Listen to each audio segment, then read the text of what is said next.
enough of Keanu. Yes, it's true. Whenever we see you in another movie, get to wishing that you were in them all. Our hearts cry out, Keanu, haven't aged a day in 30 years. Now we're looking back on your career. Can't get enough of Keanu. Welcome to Can't Get Enough of Keanu, the internet's premier Keanu Reeves podcast, in which we explore the filmography of that great, ageless, enigmatic Canadian actor movie by movie. I'm Patrick Willems. I'm Jacob Torpey. And I'm Matthew Torpey. Guys, Hi. I still have not memorized the intro. Broadcasters. I'm still reading that intro off of my computer. You don't need to say It's a this. long You know, intro. this I is wouldn't worry audio about magic. People don't need to know how the sausage gets made. Look, I'm an honest guy. I want to open up to our listeners. This is a bit of a confessional. It's like, look, guys, I know I seem like a really cool, professional podcaster who could do this in Right. his sleep, who's just like, I can rattle off ad reads. We've never done an ad read because no one sponsors us. I can rattle off the end credits to the show. I have all my thoughts worked out ahead of time, all my takes prepared. Nice. Yeah. But I don't even have the intro memorized. I know. That's right. But isn't that endearing, audience? That we Yeah. would say Don't you such a like- thing. Do you like Pat Moore now? I'm just like you. I see this show as also a confessional booth. And you guys are both priests. Nice. And I will say anything. I'll take that role on. Yeah. Sure. Yeah. 4 Hail Marys. Matt, anything you want to confess? Hey, when was the last time any of you went to confession? Lord. Hey, bro, I never even got my confirmation. Oh, Or you first didn't? communion. I don't Yeah. even know the order of those. I was baptized. Communion, then that was it. confirmation. Confirmation Yeah. is like the... That's the cap You on- get wedded to Christ at that point. Did not do either. The only reason I was baptized was because my grandmother from Ireland would have been sad if I Right. wasn't. So my parents were like, okay, we'll do that. And then we are done with the church. That's okay. good. At You least got you're not bound for hell now. Yeah, right? it's the first sacrament. Yeah. Yeah. You're washed of your original sin. That's good. Okay, that's what it means? Yeah. Yeah. To get I know baptized. so little about Christianity and Catholicism and all of that. Yeah. Yeah. How about you guys? I don't know if that's a surprise, really. Have you accepted Christ as your savior? Yeah. How are you feeling about this? Are we going to alienate our audience, potential Christian view? You're the one who listeners? loves honesty. Yeah, You just said, so do you want to be let's a get into it. Let's hypocrite? talk about our Yeah. religious beliefs Yeah. on our podcast right now. We're supposed to be Anyway. talking about Toy Story 4. Let's talk about what we confessed last to But a hey, priest. listen, Toy Story invites this kind of meditation. It really does. It does. It's so sad and so dark. All of But the also that, installments. but it is about people like reckoning with their existence. It is about immortal beings who basically have a god, Yes. and the god is the human who owns them. is not even Yeah. just like an omnipotent sort of mental construct to cope with infinity and like the limits of our mind's ability to grasp things, but is in fact a child. yeah, the most Which is the worst kind of god to have. yeah. It's like very Greek mythology, the Yeah, temperamental a fickle, gods. petulant sort of. I mean, it's like impulsive god. I mean, right? Honestly, I know there have been religious readings of the Toy Story movies before, but you look at the first movie and you have the benevolent god Andy, and you have the Loki. cruel god Sid. the Yeah. trickster god Sid. Yeah. Ooh. You have the mechanized meta god, the Claw, like, the clockmaker god. Oh shit, and that's technology. And people Yeah, worshiping that's stuff at the that their altar of gods made, technology. which is also a potential reality for us. Yeah, you especially ha- if we live in a simulation. That's true. There you go. You've got the scene in Toy Story 3 when they go to the daycare. Yes. And the demigods, the little toddlers, just like come in and trash them. Yeah. And you no also have respect for their creations. You also have the various reactions to the idea of a god. But imagine we could actually see and confirm its existence, where some reject it, some desperately seek to gain its love and affection, some are unchoosy about which god they are take any controlled god. by. Yeah. It's- Yeah, and your it- rejection or acceptance of the gods that you have available. And massive spoilers for Toy Story 4. This is a movie about basically learning that you can exist without a god. I'm curious to In one interpretation, yeah. Yeah, not that you should, but you can. It's Yeah. an option. It's possible. Yeah. I'm curious because, Pat, you've recently watched in preparation all the Toy Stories. I revisited them all. I had Matt, you were out of town. Yeah. I had a real emotional weekend Yeah. where I did one a night. I bet. And then it turned Man. into Sunday night, just me sitting on the couch alone, just like sobbing at Dude, the all- end of Toy Story 3. Well, Those I saw movies it are sad as yesterday. hell. I was just in an empty theater, and I was definitely I was pissed that I was crying. Yeah. Because it was This is 4. This is Toy Story 4. Yeah, but I texted you about it. I was just like, Yeah. the toy movie for babies made me cry. Again, Pixar. Yeah. Making me cry about cute dinosaurs. Making Yeah, me so cry. listeners, obviously this is our episode about Toy Story 4. Yeah. Maybe an unexpected film for this podcast, but look, this is the year of Keanu. We didn't choose it. Yeah, he just got shoehorned into It just this. so happens that with everything he's doing, he's got the third and biggest installment of his franchise. He's got like a hit Netflix movie. He's just tearing it up on his press tours and becoming more and more of a meme. Every day that passes on Twitter. And then oops, it turns out he's also in the biggest animated film of the year. Right. Coming up, and then soon to be in other mediums, including pumped for this one, Cyberpunk 2077. So glad to be able to just game with any semblance of a reason other than to escape and burn time. Matt, I don't know how you do your taxes because you actually have a salary job. Yeah.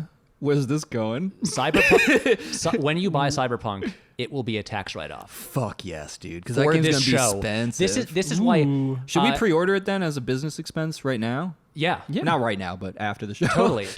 Okay. If you want to help us pay for that, pledge to our patreon.com/Patrick H. Willems. That supports the channel and the podcast. But no, honestly, here's just me revealing tax information about myself. But My routing number is. exactly. My social security. Me, I buy a lot of Blu-rays. All tax write-offs. Me going to the movies. Netflix subscriptions, tax write-offs. Yeah. Because they're all research or creative materials. Most people I know who are self-employed creative people can basically argue almost all their living expenses as business expenses.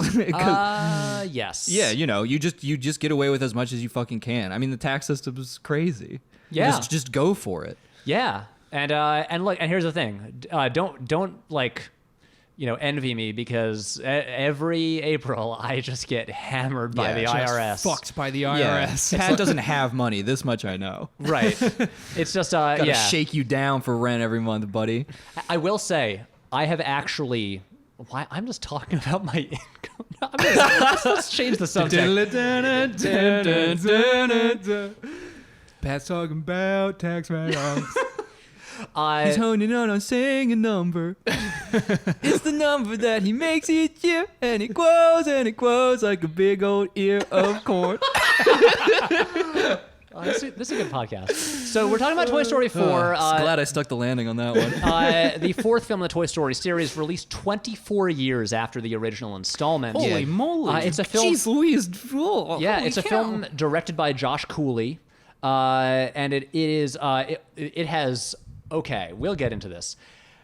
The story credit on this movie, there are so many writers with co-story credit. The story credit, not the Story. screenplay. Screenplay, it's 2 people. 2 people. Yeah. Because the development process for this movie took a long time. Really? How long would you say? I'm trying to look at the exact date, but Was this supposed to come out the year after Toy Story 3? 4, no. That'd be wild. No. The Toy Story 4, I'm on Wikipedia right now. Yeah. It was officially announced in 2014.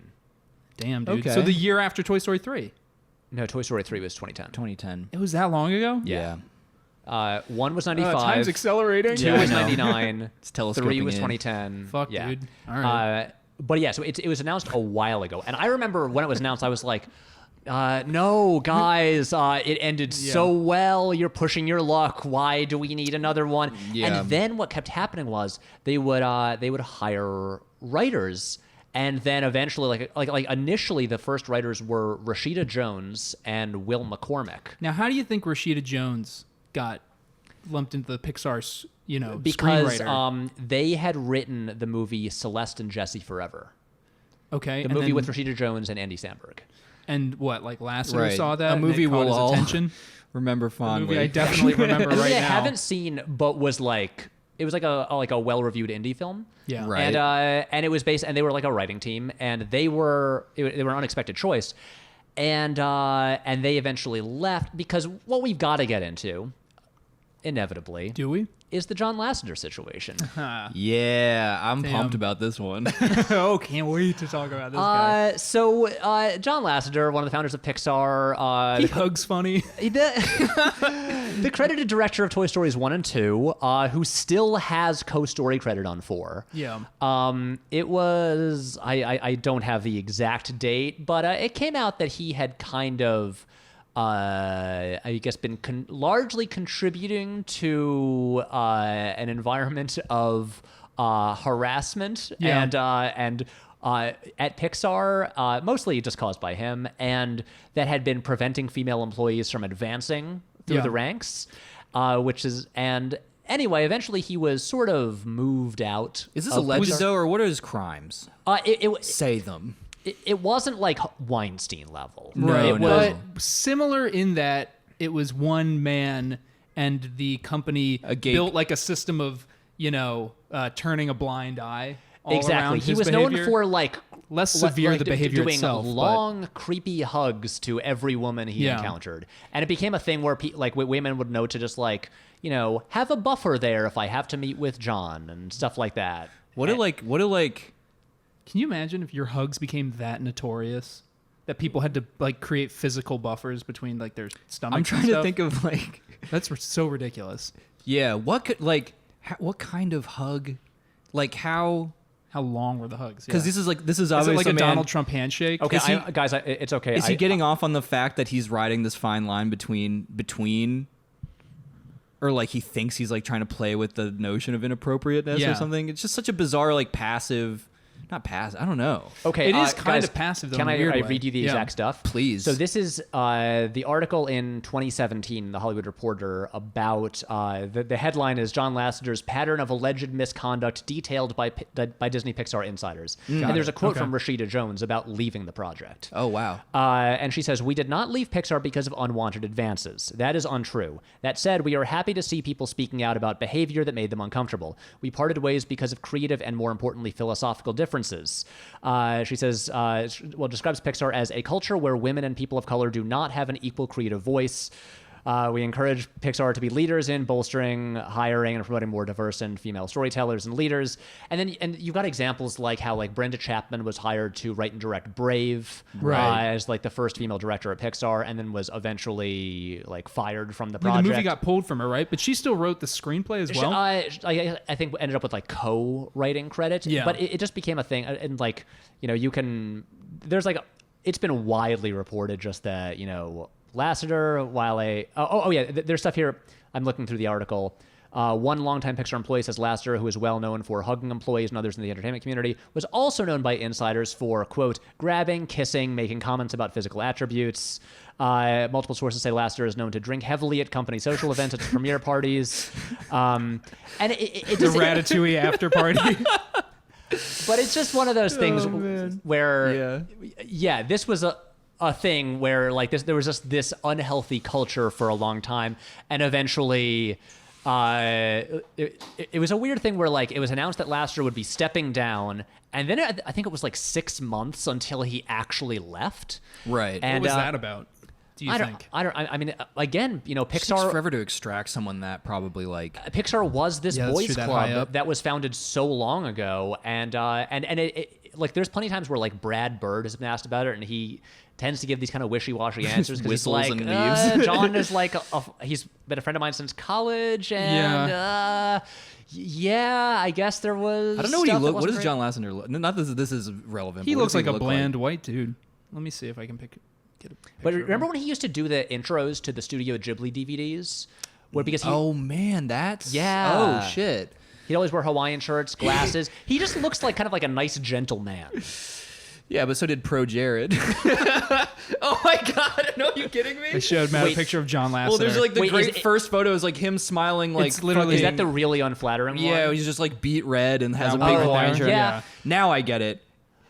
Yeah. Sort of more. So I can feel his physical presence more now that I've seen him. Like if he gave you a big, sort of mildly damp hug, and you like are kind of like, Yeah, and that'd be holds a on for nightmare. too long. Yeah. that sucks. Yeah. Well, isn't this the first like Pixar movie then with a like a larger portion of like female writers involved? Yeah, I mean, And animators even? Like post Lasseter movie, like kind of. This isn't the first post-Lasseter movie, right? Because But, he like, was out by 2017. But also, these movies take so long to make. But this movie has two credited writers: Andrew Stanton, who's of course one of the original Pixar guys, Right.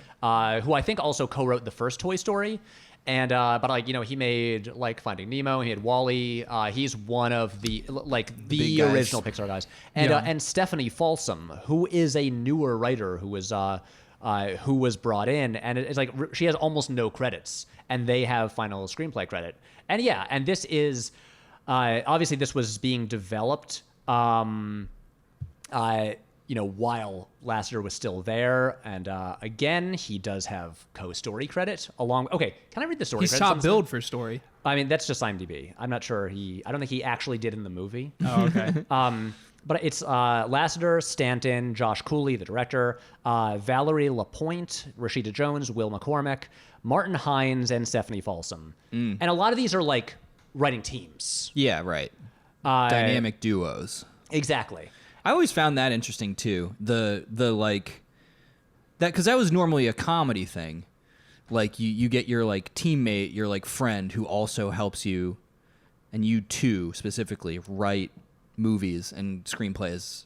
But like wasn't it like widely comedy stuff for a long time? I don't know, like these writing partner things. It seems strange. I mean, writing partnerships, I feel like they're just in everything. They've been around for a long time. Mm-hmm. And but usually, I mean, Pixar writing credits are often odd. You'll have things like Brad Bird doing like solo writing on a film. But then often it's like, because it's so collaborative there and the development process is so long, you'll often have like a lot of writers credited. Mm-hmm. Like the fact that people always forget that I always find crazy is Joss Whedon co-wrote the first Toy Story. How did he get involved in that? Not I guess know they that. just saw Buffy? What was going on? No, Buffy wasn't even out yet. No? No, it was, well, I mean, Whedon, I mean, there was the Buffy movie that he wrote, but he was a guy who worked on so many screenplays that would be uncredited on them through the 90s. Gotcha. And so it's things like, we'll probably get into this when we cover this movie, but it's been, it's a generally understood belief that he, wrote a lot, is one of the main writers on Speed. Interesting. Okay. And so he was like one of the big script doctors for a long time. I guess it's normally because like if you're a script doctor, like it's different. His musk isn't on this as much in the form of like the dialogue he's known for writing and things like that. Right. I've heard things that people say, like, I think like that it was Whedon who came up with the concept of like Buzz not knowing he's a toy. And wow, that's like the crux of the whole movie. And that's how the plot works. Yeah. But again, I that could be wrong. I like how Buzz is still kind of like a moron. All four movies. Yeah. He's never really like gained a further if he got too smart, then I feel like the dynamic would clash too much with Woody, because Woody is the leader. Yeah, no, it's not like I need him to be radically different. It was just funny to me. Like in 4, he is essentially a noble doofus. Right. Who like accidentally helps, I guess. But it was noticeable, like Buzz is de-emphasized pretty intensely in this 4th movie. I mean, I just think there wasn't room for him. Yeah. It didn't matter to me. It was a just lot like, of the original cast are. Yeah. And but I mean, it's like in the 3rd one, a lot of Buzz is like the storyline where he gets like his factory settings reset, and then he speaks Spanish. And well, first he is just the like original default Buzz again, like straight out of the box, who doesn't know he's a toy, and then he becomes the Spanish version, Spanish Buzz, yeah. And I mean, it's really like, I feel like after the first one, like the second one gives him a really like full story, because that's the thing where he encounters the other, like another Buzz who's like the old him, and you see how much he's grown since then, as he like has to deal with like kept being annoyed by like this is how I used to be, like, oh my god, dude, shut up, you're a toy. What is it about the packaged Buzz Lightyears that they don't understand that they're toys, whereas like so many other toys seem to just know right away as soon as they're made that they're meant to be. But this is some a child's play thing. I think we have to like. The problem is they had to follow through with this decision that apparently Joss Whedon made in the 90s. Where now, where they're like, well, they all know their toys, and then Joss Whedon was like, you only get the. He's probably it's like you only get his lisp or whatever. Like you only get the like the critical friction we need to like move the plot along. What if he doesn't know he's a toy? And then they're all like, all right, yeah, I guess that works. You need to have a child's name on the bottom sole of their foot. But then do 4 follow movies in, through you're on like, that. how the fuck does this lore work? I mean, in Toy Story 2, Zurg also doesn't know he's a toy. Oh, And so yeah. it's almost like all the Buzz Lightyear toys. And I guess what you can say there is like those are like the most advanced toys. Yeah, they lost some of that special magic of being like hand carved like a cowboy doll from the 50s, such as Right. Woody. or a But so- slinky dog. Yeah. So, guys, we should actually probably back up now that we're 20 minutes into this episode. What's everyone's relationship with the Toy Story series? Oh, Since this is a series boy. that has basically like it's aged with us. You know, you could also call this franchise Boy Story. The story of me from a young boy. Okay, Boy Story starring Jake Torpey. Yeah, Jake, this is- tell let us. me tell you a Richard boy Linklater's boy story. You fucked up the title so hard. What do I want to call it? Like Boy Story. Well, this came out in 1995, right? The original one? Yes. Yeah. I was a 5-year-old little kid. Boy, yeah. I was a boy. But I don't know. I didn't watch Toy Story probably until I was like 7 or 8. Oh, you didn't see it in theaters? No, at age 5. I saw if it I in did, I theaters. wouldn't have a memory of it. Oh, so Matt, your parents brought Matt, but not you. No, No, I was you shitting were- my diapers. Yeah, in you the were. crib. Yeah, It's funny how Whatever. Jake wore diapers until like age 9. yeah. Yeah. And then Toy Story 2 came out, and they're like, "Okay, Jake, Story we're 2. taking your diapers off." 2010, Dad's like, quit shitting your pants. I'm 12. Fuck. You can't wear these adult diapers. They're for old people. Dad, you'll never understand. And I just run upstairs with a huge diaper full of shit. Yeah. Slam the door behind me.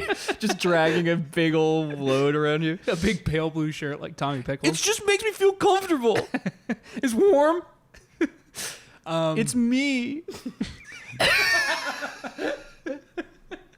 Like a single tear goes down my Oh man, gross. So you did not see Toy Story 1 in Yeah, theaters? who loves anyone into like that baby fetish where you just shit yourself and like sexy somehow. I know somehow that's sexual. Yeah.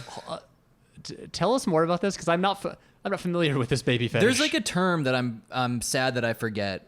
But it's just infant regression therapy turned into a fetish essentially. So like You have like a you person put a diaper on and you're a little baby and someone kind of like takes care of you, but you like shit your pants and Well, to answer your question, Piss yourself. I'm not really drink into titty that. milk. It's not my thing. That part I get.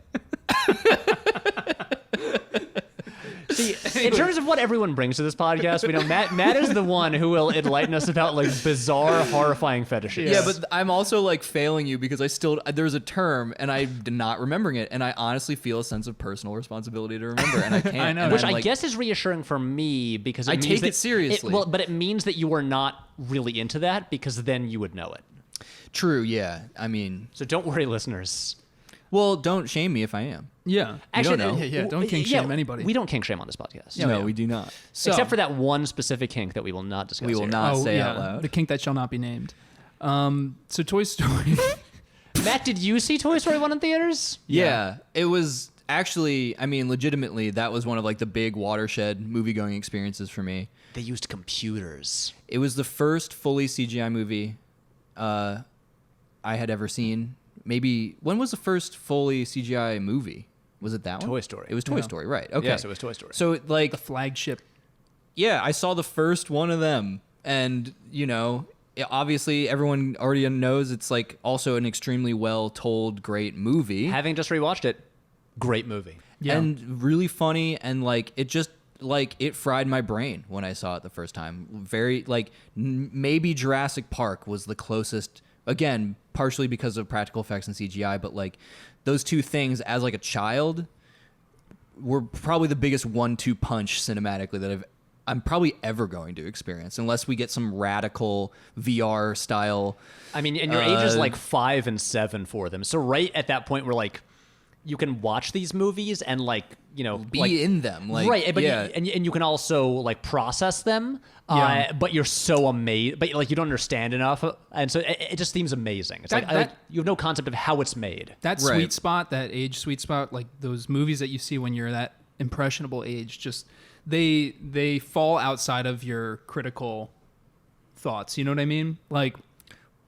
We've talked about this before. As Labyrinth you consume media is a good movie, but like you see it like at such a young age that like when you grow up and then you look at movies a lot more critically and you go back and say revisit it and you go, if I was just judging it based off of how I like feel about this viewing that I'm having present day, this would be a bad movie potentially. But because it's so embedded in like my early days of consciousness, it escapes like your own criticism, you know? Right. It still holds this weird special spot. You don't have any sense of like analysis or like things other prior or like things to compare it to. Obviously, like we've talked about this before too, like as you consume any kind of art, like if you read a lot, if you are just a cinephile, watch a billion movies, etc., like it does sometimes for some people I think become more and more difficult to like wring those kind of like dopamine rushes out of seeing something new or like well crafted or whatever. Like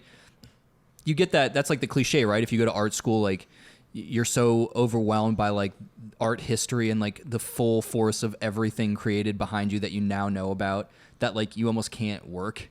Yeah. Like you're just like paralyzes damn, you. It's all been done, it's all been said, blah blah blah, all that like bullshit like baggage you bring when you Yeah, I mean there is that part too. I mean like I feel like there's different ways to respond to like having like a huge knowledge of stuff. Yeah, for sure. And like what it's this is one way what I almost to go. weirdly feel like it's done with me, like, spending so much time just like studying movies and stuff like that, is realizing like, oh man, it's so hard to make something good. It's like I feel like not that it means like, oh, I like everything, but it's like it's like it was okay. It's like it's like I feel like I'm more likely to like enjoy movies, but it's not like I enjoy a lot of movies. I don't love a lot of movies necessarily. Okay. And but then you look at a thing like Toy Story, which is so nice to go back to because a lot of movies you enjoy them as a kid. And Labyrinth, for instance, And, also while we're talking about it. There you go. But and then they don't necessarily hold up.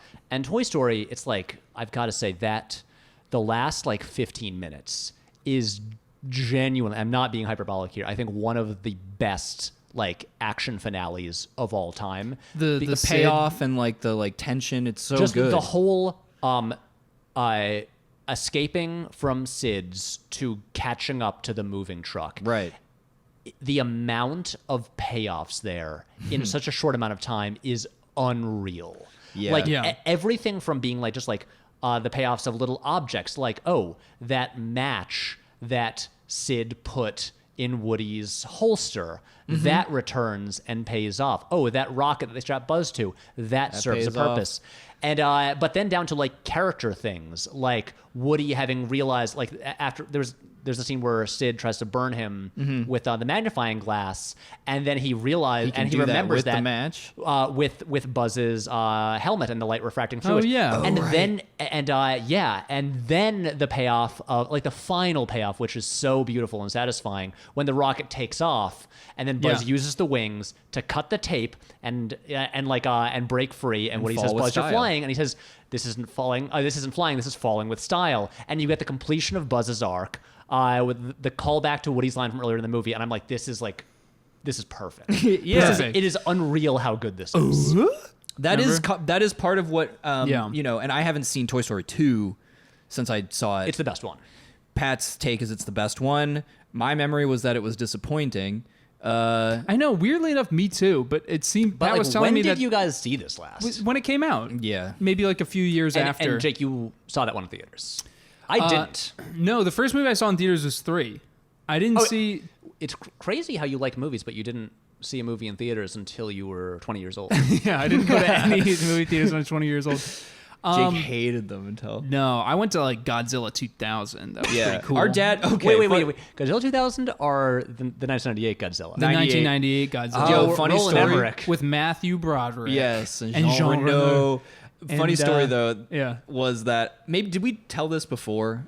Now I'm at that Look, point we where have we've a been lot of new podcasting. listeners. Okay. So tell if you did, tell it again. Well, it's not like a crazy. It's just like I just think about it every now and again and chuckle because I don't understand why it happened. But The movie or what in the movie happened? no, why we went like our dad. Why he made us play hooky? Our Because dad he who got couldn't really give a shit about film and like now in his like later 50s is like finally sometimes going to the movies like if he really has time. Like Yeah. I And can't kind of stress enough begrudgingly. like this man, I love him. He just doesn't give a shit about any art almost. yeah. But movies, you know, it's all just kind of like a way to waste time or whatever. So Yeah. this man does not get enthused for almost any film. Wait, did your dad like introduce you to movies as a kid? No. No, Like, the TV did.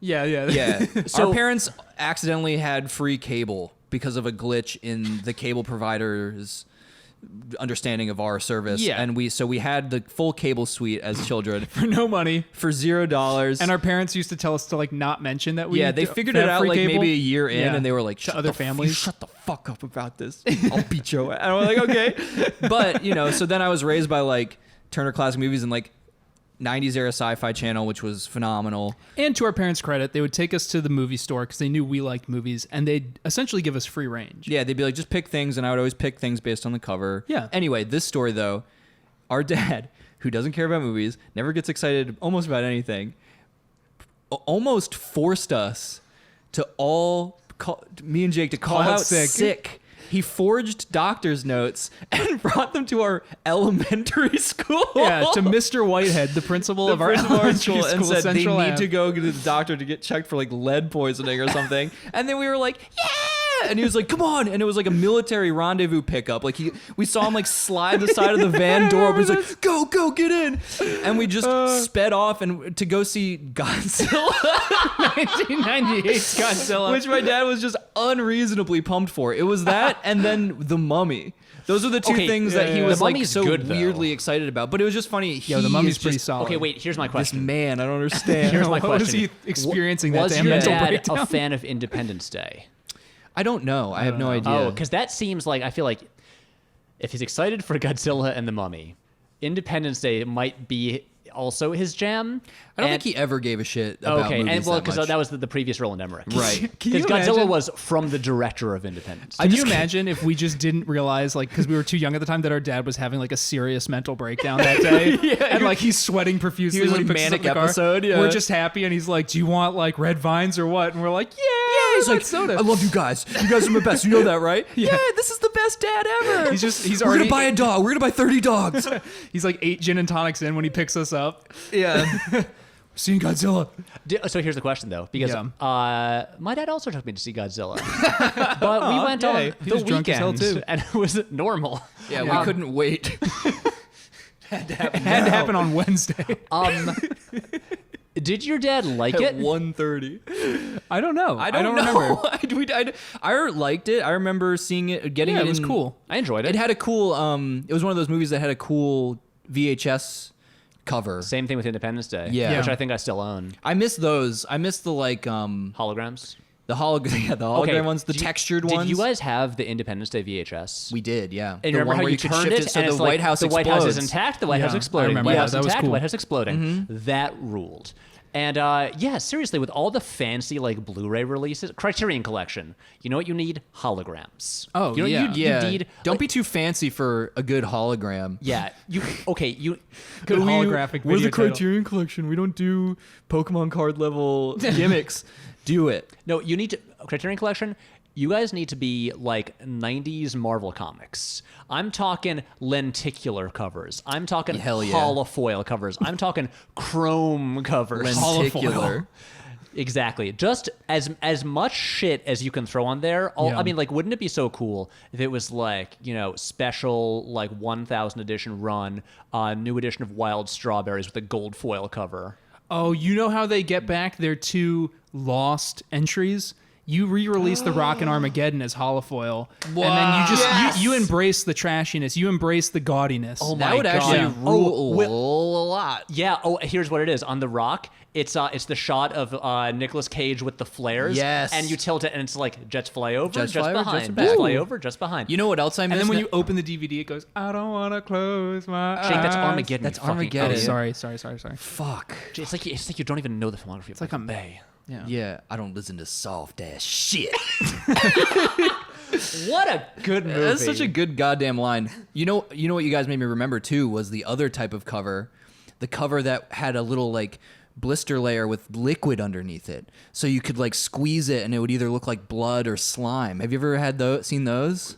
I've seen Halloween masks. Was that with like Flubber or something? Like No, what it was like movies? I remember because when we were just describing, we'd get taken to the video store, and I remember one movie, just some no-name horror movie with like little ghouly guy. It wasn't ghoulies, but it was like something like that. you could press on it, and there was like some thin like blood underneath it God. that you could like move inside veins or something. That's kinda cool. It was cool. It was They like should a bring that back. Necronomicon style cover. Well, that was a thing. I feel like we had way more crazy cases. Well, that was Evil Dead, yeah. Well, in the DVD era, Right. Because that was it. Yeah, like they did like an Evil Dead 2 edition with a Necronomicon case where it was like a whole big thick book. I just on a recent trip home visiting my parents. This is an episode about Toy Story 2. Four. Oh my God, what a good episode. But I was packing up all my old DVDs, my vast DVD collection that I accumulated over many years. Humble brag. No, that was just like what I spend money on, just My like many buying leather-bound DVDs. DVDs. And now I have no use for them. It's like because I can't even Yeah. use them for videos because they're not in HD. Right. And so I'm just packing them up to like dusting them off to like give to the library or whatever. Your SD DVDs. Yeah, fuck those things. But I was realizing how many crazy covers there were that went just like that were so unnecessarily complicated. Like I had an edition of Saving Private Ryan where the DVD case looks like an ammo container from World War II. Wow, that's like, pretty cool. What? They don't need this. Also, this is a little bit tasteless.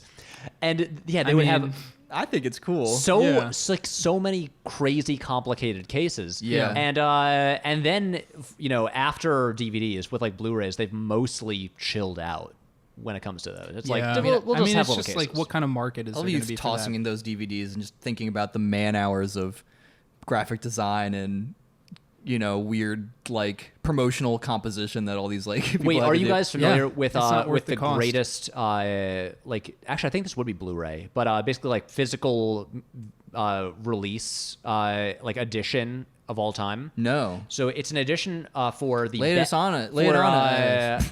the drunk. the bad movie, So drunk. the Amazing Spider-Man 2.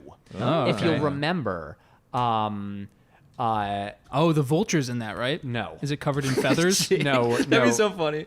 There's There's a big beak just sticking right out the front of it. No, the Vulture is the villain in Spider-Man: Homecoming, which is good. Oh, right. No, Amazing Spider-Man 2. That was the last one before. That was the second Andrew Garfield one. That was when no the one liked it, and chameleon. Sony was like, "Oh God, we don't know how to do these." Do we assassinate Andrew Garfield? What kill- do we do? Kill him. They're just all on coke and coming up with unreasonable ideas. Just one of those anime like Evangelion close-ups of a man in like opaque glasses, just being like, "Do it." Yo, Garfield must go. wait! I have not finished explaining this to you. Yeah. Okay, I found it. Okay, so no, Amazing Spider-Man 2, that was the one where the villain was Jamie Foxx as Electro. Yeah. Oh, right, And right, he turns blue. yeah. Can I show you now the special edition they made of the Amazing Spider-Man 2? You Yeah. And get your may. live All right. reactions. Okay. Oh! Ew, what the fuck is this? He looks like a ball sack. So for those listening, It's not real. so fucked up looking. Oh my! It's So- like if Jamie Foxx got like horribly burned and then frozen, Why would you want that and in your then home? he became a Pez dispenser for DVDs. So for those He looks listening like at a home, testicle But the outside of the pezzes sac. are all tonsil stones. Somehow. Yeah, it looks like your gallbladder got removed and then had someone carved a face in it. if you're it's so so gross. if you're just seeing this for if you're listening at home and can't see this, this is a big plastic bust of Jamie Foxx's blue face as Electro, and then apparently then from around his collarbone, a trap door slides out containing the 3 discs. So this is really just do you want to put a life-size blue Jamie Foxx head Bust in your covered in electricity blue veins on your shelf? You're Oh my giving me God. blue bust. And That's again, this is nightmarish. for a movie that no one likes. That has to be such a highly collectible thing now, though, right? Yeah. Wait, for now almost it must- sheer Let's irony. keep. Wait. Okay, back to Toy Story 2. So wait, when did you guys see Toy Story 2? Because you apparently didn't love it. And I'm gonna look up the this edition on eBay and see how much it costs. Well, Okay, look- but I also didn't. I mean, it's a bad talking point for me because I didn't love it, but it's an emotion. It's the last bit of emotional resonance that I can remember from when I saw it in theaters when I was really young, and so I also don't have a great memory of it. Period. I just I don't know. I just at that point already, Toy Story 1 was so nostalgically large in my pantheon Yeah. of films that I think it might have just been the fact of a sequel that looked slightly different and had what I guess I thought was a less satisfying payoff and story that as a child that it just was tainted. I don't know. Interesting. I remember being at an age where probably a scene that if I rewatched now I would find kind of emotionally touching, I thought was cringy and kind of lame, which was the song section, the Sarah McLachlan song, maybe. Wait, you're talking about basically the best scene in the entire. Right, yeah, so that's that's what I I mean. actually agree with I Jake. think at the I think time that was this sickly sweet, 12-year-old boy me was I Yeah. want to see something a little more rad. There's a girl Woody, and she's Yeah. it was probably just from a place of immaturity for Yeah. the And you most part. haven't seen it since then? No. Oh my no. God, guys, this movie is a masterpiece. No, there were parts of it though that I really loved. but that that specific the scene, best part of the movie. right? And at the age that I watched it, that was my least favorite scene. I remember always thinking oh, here comes the cringy song with the girl swinging I around will with her remem- doll Jessie. See, I will remember. I wanna watch this. I, like a loser, did not see Toy Story 2 in theaters. Like a loser. And I went through this. I mean, I'm a loser. Matt, I was telling you this the other day. I'm mad at myself for this phase I went through where I just kind of stopped seeing animated kids movies in theaters for years. Because you thought they were too childish, I bet, right? No, because you were like a comic book dork. I was, but it was also the thing of this is a movie aimed at kids. Am I too old for this? Is it weird if I go see it?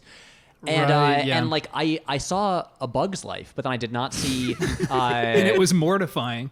And but also I was 10. But then also revolutionized the notion of fake bloopers animated into a CGI that was the movie. first time. Yeah. So weird. And Which I also loved as a kid. yeah, but and they I was they're actors. Pixar kept doing that for a long time. And they Toy have a Story gag 2. in the end credits of Toy Story 2 in the Yeah. bloopers where the Bugs Life people have a cameo. Oh Yeah, man, and, I remember that. Yeah.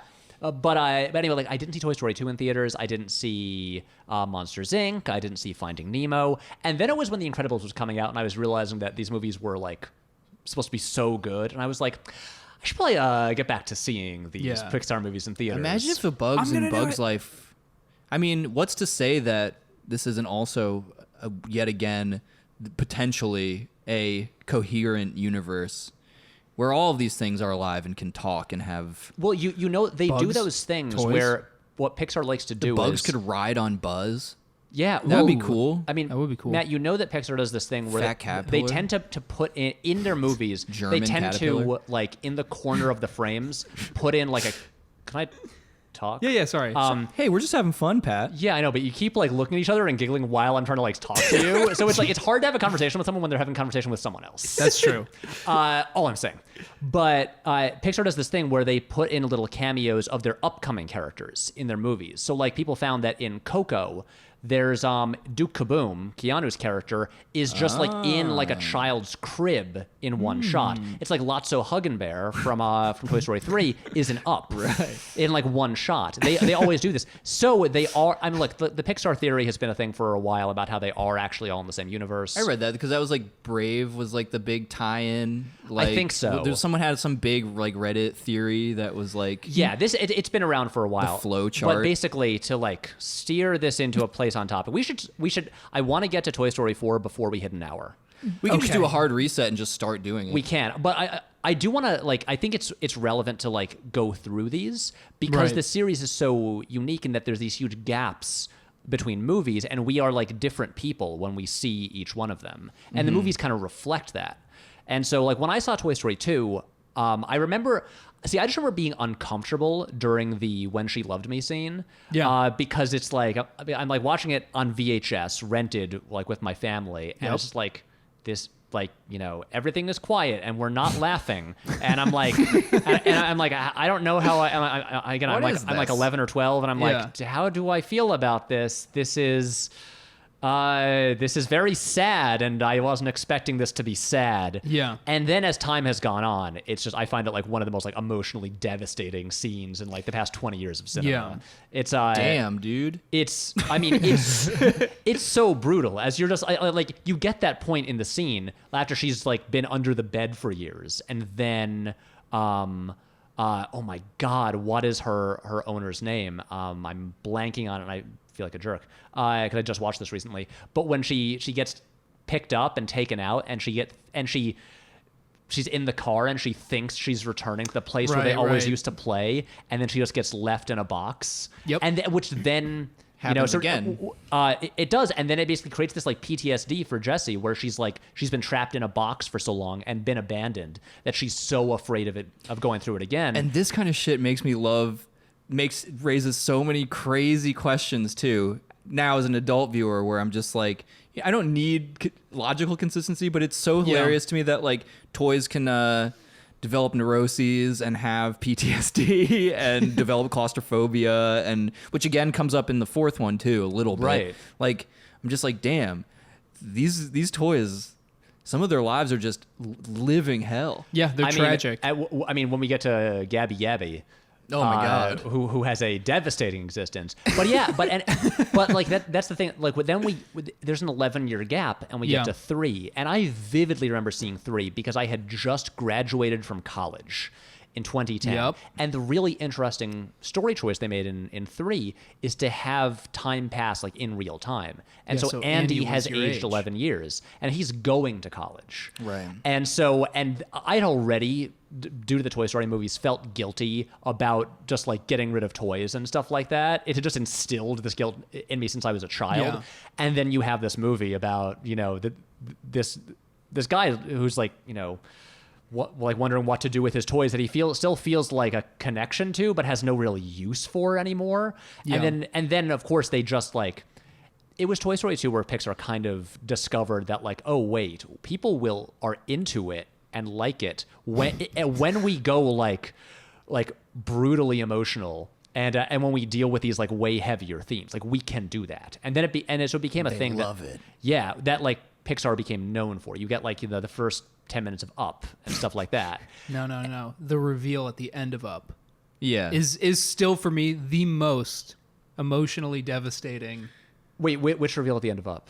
That she was the like, reveal that our their life adventure. was the adventure. Our life was the adventure. That was so touching. Yeah, and Jake's married, so it makes sense that he would give a shit about that. Yeah. Meanwhile, Pat and I cried because of Bing Bong. Bing Bong tore my heart out. I was like, I cried. I cannot stress enough. I don't know what I was going through that day, but I was in a theater full of literal babies, and I was ugly crying so much harder than a 5-year-old girl sitting next to me that I was like, I'm gonna leave, I think, because like this shit's embarrassing. Yeah, the girl's like, chill, dude. Yeah, this 5-year-old girl was like, hey, it's gonna be fine, Jesus. And I was like, you can get ice cream after this. It's gonna be all right. You'll get double dessert. But see, that was me in Toy Story 3. Yeah. I remember I went to see it with my mom and my sister. And at the end of that movie, because there's the trash compactor scene where they Yep. where you've got that moment where Buzz reaches out his hand to Jesse and they realize that they're going to die and they accept their fates. Yeah, they hold their hands and they all close their eyes. Yeah, and then you've got the scene God damn where it. like, you know, Andy kind of gives them all to Bonnie, and Yeah. and at the end of that movie, my mom, and we saw it in 3D, and so we all have the 3D glasses on. My mom I'm turned, also going in the incinerator. and my mom turned to us and was like, "That was fun, wasn't it?" And then was like, "Are you guys okay?" And my sister and I just like look at her, and like so glad that we have the 3D glasses on to hide our like bright red eyes, and we're just a wreck. We're like, Your tears are shooting out towards her, and she doesn't even realize it. She's I like, just what love the the fuck? idea of this 3D glasses, tears streaming under the lenses. yeah, and it was just devastating, and that still is actually the only Toy Story movie that makes me cry. Oh yeah, watching a bunch of your favorite toys accept death. Right. Sure, But you know what else is? I feel like that's an important. I like Toy Story more than others, even though I have also problems like with Pixar and like etc. But like, I don't know. I like Pixar for occasionally putting in the heavy shit. Like I think frequently putting in the heavy like, shit. but like I think it's like good. It's what children's cinema and like children's like entertainment used to have a little bit of. I mean, we were having this conversation yesterday because you saw Toy Story 4, and we're like pretty much all the trailers before it were for kids' movies that are just for like the most like pandering, awful nonsense, disturbing garbage, like brainwashy, like brain rot garbage, like stuff that I would like. It's like, it seems like weapons to me. Like, I'm not taking my kid to go see any. I would never take my kid to see like, again, what was that? Sled Dogs, Sled Dog or whatever. I mean, maybe Spies in Disguise. Jake, you know about Spies in Disguise, right? of course I do. Don't ask me any other questions about it. Wait. Do you actually know about Spies in Disguise? Pat, of course I know about Spice. got my hand Wait, on the wait, pulse. I don't. But that's cool. We can change. Wait, no. pretty good, No. That we need to know this right now. Jake, no. It is totally fine to say you don't know what it is. It is an animated film starring Will Smith. Do you know? Have you seen the trailer? Do you know what it is?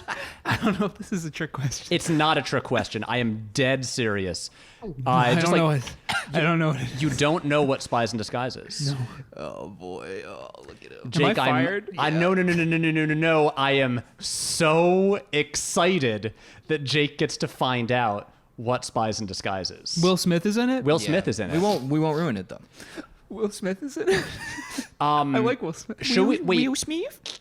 We've got to show him the trailer. But should we do it at the end of the episode? Yeah, we should do it. yeah. Now. That'll be a Let's dessert talk about Toy reward. Story 4 now. Okay, but anyway, but like Matt, what you were saying, so many of these kids trailers seem to not treat the kids like they have any intelligence, Right. And just be these like warmed over jokes, just like bottom of the barrel stuff that don't.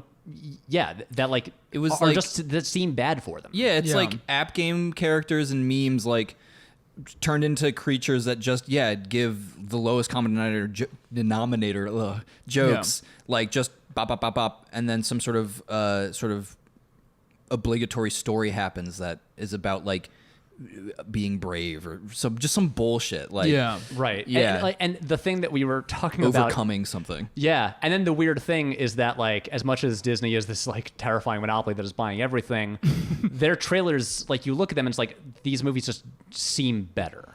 Yeah. That's true. Disney, the problem with Disney is now like is that Toy Story 4 has come out in the era, like you were saying, where Disney has like consolidated so many other and like ingested so many other entertainment companies. Hey, Spies in Disguise, technically a Disney movie now because it's a Fox movie. But so like I now just inherently am leery of the imprint as like I just generation of am children. as like anybody who has so much centralized control over the greatest entertainment franchises of all time. It's just Yeah. reaching so many human beings. So like, And it's I designed to always hit- have a cynical view now of basically anything I find out is under the Disney umbrella, which Right. is like everything. Yeah, it's designed. Their product is especially designed to hit literally small humans with the most impressionable, opened neural pathways to be developed brains. You Which, know what so, I mean? like, So when I their was content is hitting the most susceptible brains possible. So like when I'm crying at Yeah. the end of Toy Story 4, I'm going like,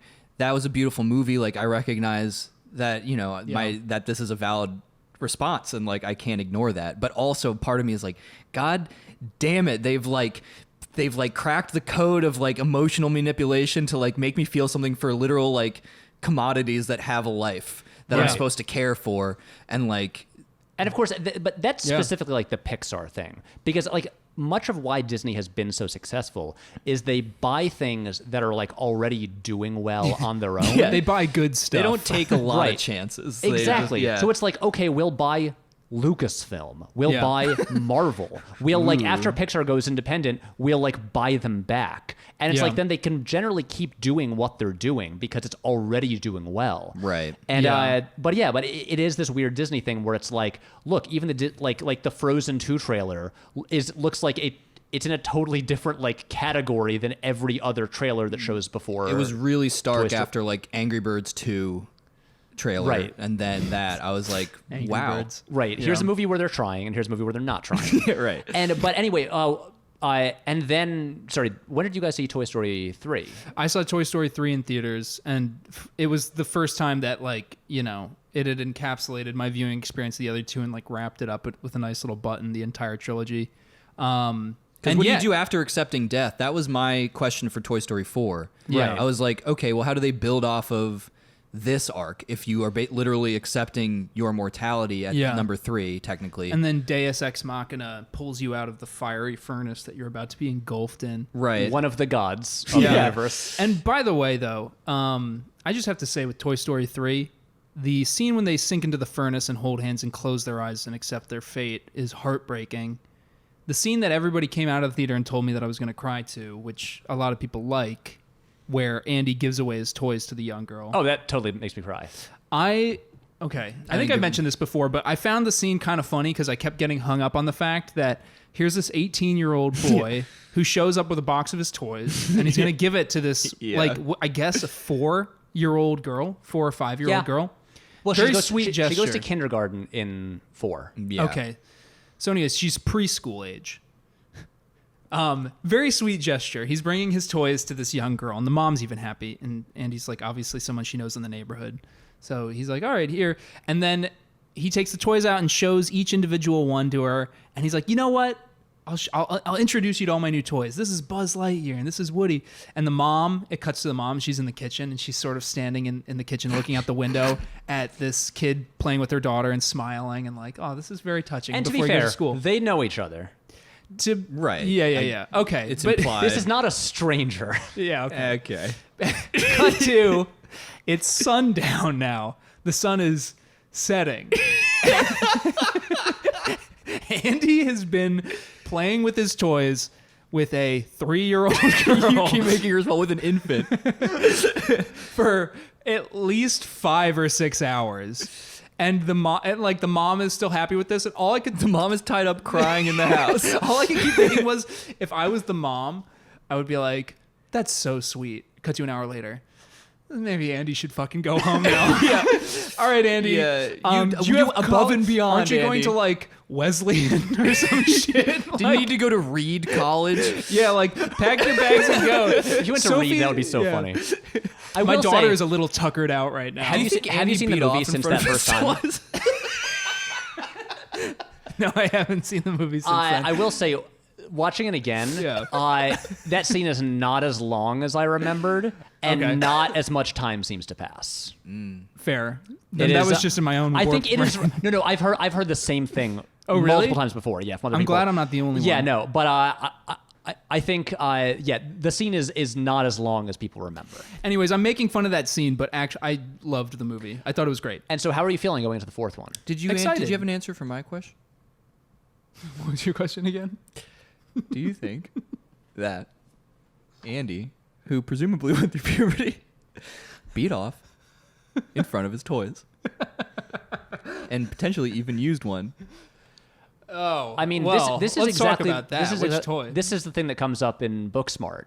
even with the reference to Toy Story. Really? Yeah, we it's were a- just talking about this with your wife before we recorded. She brought it up. Yeah. About how one of the characters like felt guilty because of Toy Story and didn't get rid of her toys. And there's a part where they reveal that she used this like stuffed rabbit to masturbate. Yeah, I've heard that yeah. too. Girls using like literally like Yeah. the stuffed animals to just sort of like hump. So that has been addressed by a recent film. That's so funny. Oh, okay, never mind. This is a hack bit then. I'm sorry. exactly. All right, keep going. Yeah, that hack bit. Andy But no, jerking off to his toy. Sorry. I'm just curious, like because like Mr. Potato Head. I've been nervous about this movie for a long time. Yeah. And then the trailers, showed so little for so long. Like the marketing was so vague. Pixar marketing tends to be vague because they know that like you're gonna see it. It was It's a Pixar annoyingly movie. vague though. It was like Woody's hat on the ground with a white background. or Yeah, like something. nothing. It's just like the toys are back. But then there was also that first teaser trailer where I'm like, I know this is like, I don't know what this movie's gonna be, but I know it's gonna wreck me. Where it's just that shot of them all like. They're all like holding hands in a circle as the camera like pans around while they're playing shit. Watch that Joni Mitchell song. There's so many. Yeah. Blue. No, I don't think it's Blue. A case of you. A case of you, yeah. It's like the one that's like da da da da na na. Oh, gosh, I don't know. Na na na na na na na. Oh, Canada, my own. Yeah, I don't know. Yeah, I don't Anyway, Joni but Mitchell. they're playing a sad Joni Mitchell song Yeah. while we have these like happy slow motion images of the Toy Story characters. I'm like, yeah, oh god, this movie's gonna wreck me. And then they have the reveal of Forky at the end, where he's just like, what am I? Yeah. And then it's like Toy Story 4. But I was nervous for a long time because it felt unnecessary. But I was kind of intrigued about Forky and just this notion of like, Who is he? yeah, like, so if a child just builds something and it in this world it gains sentience. Yeah, it was such Yeah. a cool new conceptual wrinkle. Okay, Right. but if we're going to talk about that, Well, okay, let's get into it now. yeah, let's get into this lore real quick. Forky, he's an awesome new character. Hell yeah. Forky So good. rules. Forky, He's Tony trash. Hale, rules. So funny. But I want to talk about what you just mentioned, Pat. This is so stupid. What is the little girl's Bonnie. name? Bonnie. Thank you. Okay, so Bonnie creates Forky. And Forky now was a non-sentient spork, plastic fork, whatever. Who has some prior memories of being trash. Exactly. He's sort of sentient because he knows on some level that he's not meant to be what he Yeah, was also made the Joni into. Mitchell song is Both Sides Now. Okay, cool. Thank you.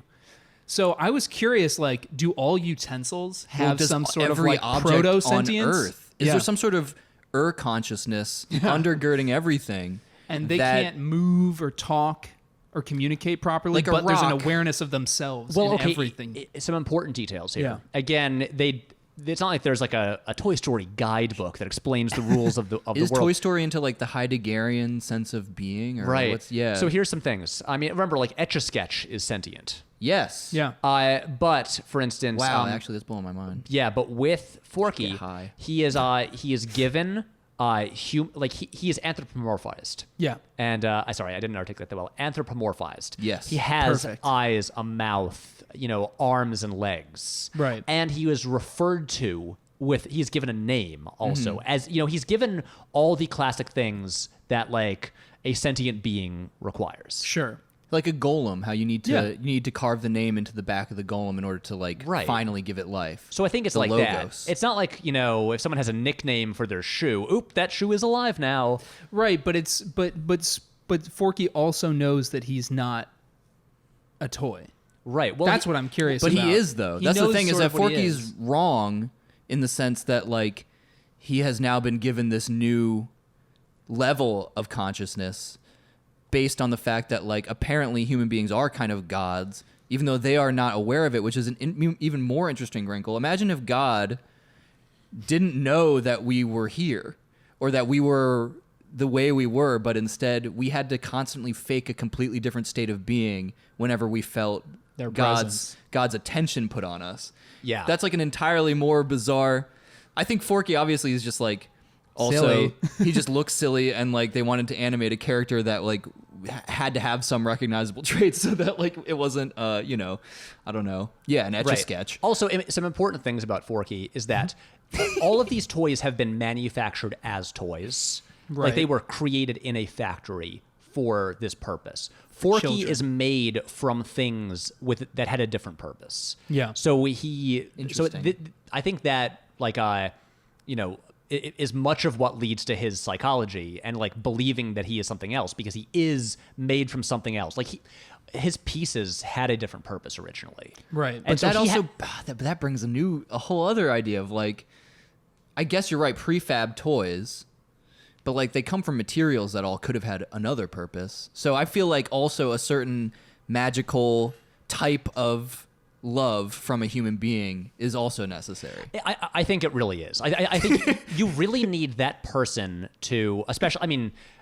the toys, they're already like doing their thing because they're just made.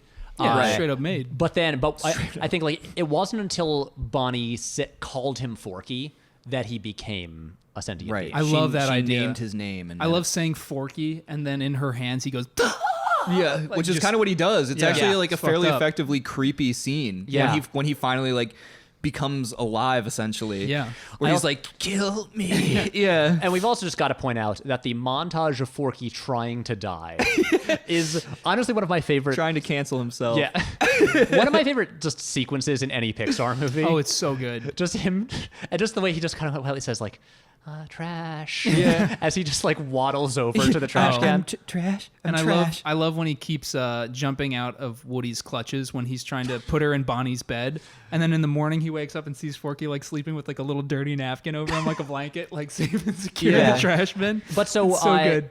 Can I to really get into this movie? Can I do what we used to do on We Heart Hartnett and just Please. read the first paragraph of the Wikipedia plot summary? Yeah, because yeah, pretty much as yeah. soon as this movie begins, like with like the first images of it, right away I was like, "Ooh, this is going to be an emotional ride." Oh my god! So during Andy's childhood, 9 years earlier.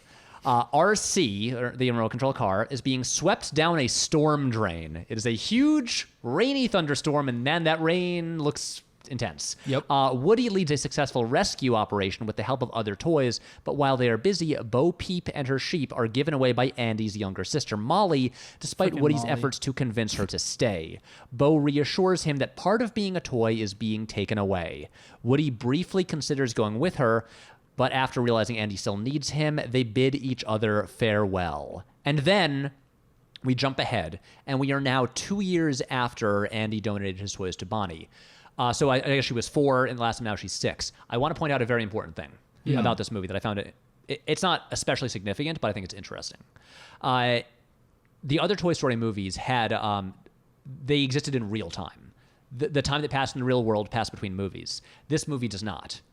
This movie, 9 years have not passed. Yeah, I was because gonna say. I mean, if 9 years passed, then it would just be the same thing over again. It's like Bonnie's a teenager, she's getting rid of her toys. Yeah. So this movie is set in 2012. Yeah, Oh, interesting. And I think I got confused by the 9 years prior. me too. I was thinking a little bit about it, but then I just let it go. I think they do also. Frozen.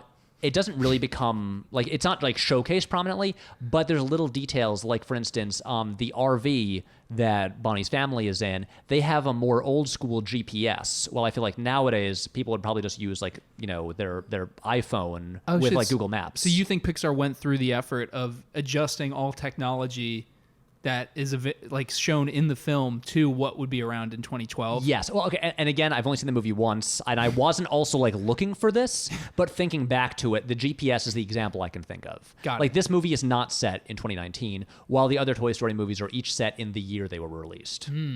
Got it. So, but anyway, now Molly's not, Molly, she's not listening to like JoJo Siwa or something. no.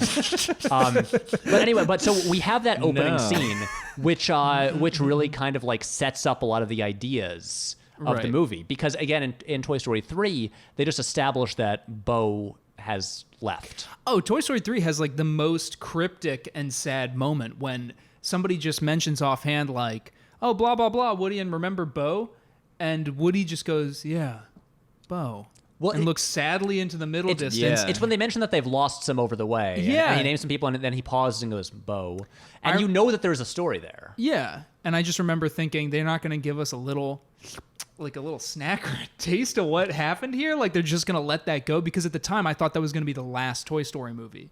And I was like, so Bo, what the fuck happened to Bo? Did she break? I will say, a thing Yeah. that I found interesting about Bo in this movie, I mean, she's one of the leads of the movie, is that last time she appeared was in Toy Story 2. And the animation technology was way more rudimentary back then. Sure. I did not realize she was a China doll until this movie. I always thought she was like also plastic. But it wasn't until they could have like the textures like that are visible on her in this movie that I actually realized like, oh, I get what she is. She is like barely a toy even. She's like this like She's a tchotchke. Yeah. Like from this She's a themed lamp. Yeah. Exactly. Yeah. Yeah, The fact that she can move as much as she does in 4 surprised me. I Right. was like, oh, she's Astounding. got like points of articulation and she can like run around. That's yeah, but interesting. at the same time, she also breaks in a different way. Right. Because she's just, everyone's kind of shiny in the first 2. Yeah, well, that was kind of one of the really brilliant things that Pixar decided, like for their first movie. It's like, we can't animate everything equally well, so let's make a movie focus on plastic things. Right. Because everything just looks plastic anyway. Except for Sid's hair is so, I love it. Just that buzz cut he has. Oh, yeah. And it's good that he's also the most buzz cut. prominently featured human in that movie, because all the humans look scary. And You so, know what he looks like? He looks like Sid looks like the evil Dr. Genius from A Nightmare Before Christmas yes, had a grandson. that's so accurate. Sally. Frog's breath. No, that's really good. That's some good shit. He's experimenting. Yeah, but like right here in this opening scene, first of all, it's just like I got so stressed out about these toys, and I'm just like, oh my god, RC, he's stuck in the storm drain. Just every day is a struggle for these things. Right. I also a thing that I always love in these movies. There's always like missions to rescue people and stuff like that, but I love the way like right from the beginning of the first movie that these toys have like they've been together for so long, and they have just like these systems of operating. You know, they've got like the army men and stuff like that. And I love whenever they have to do some kind of mission, whether it's like in the first movie where they have to like spy on the birthday party to report back what the toys are, and it's like it is like this military like precision. They have like everyone has their role. They know like everyone knows what to do, and so I love watching them like spring into action. Yeah, and they have all their systems for like avoiding humans and stuff like that, and getting to various parts of the house despite being so small.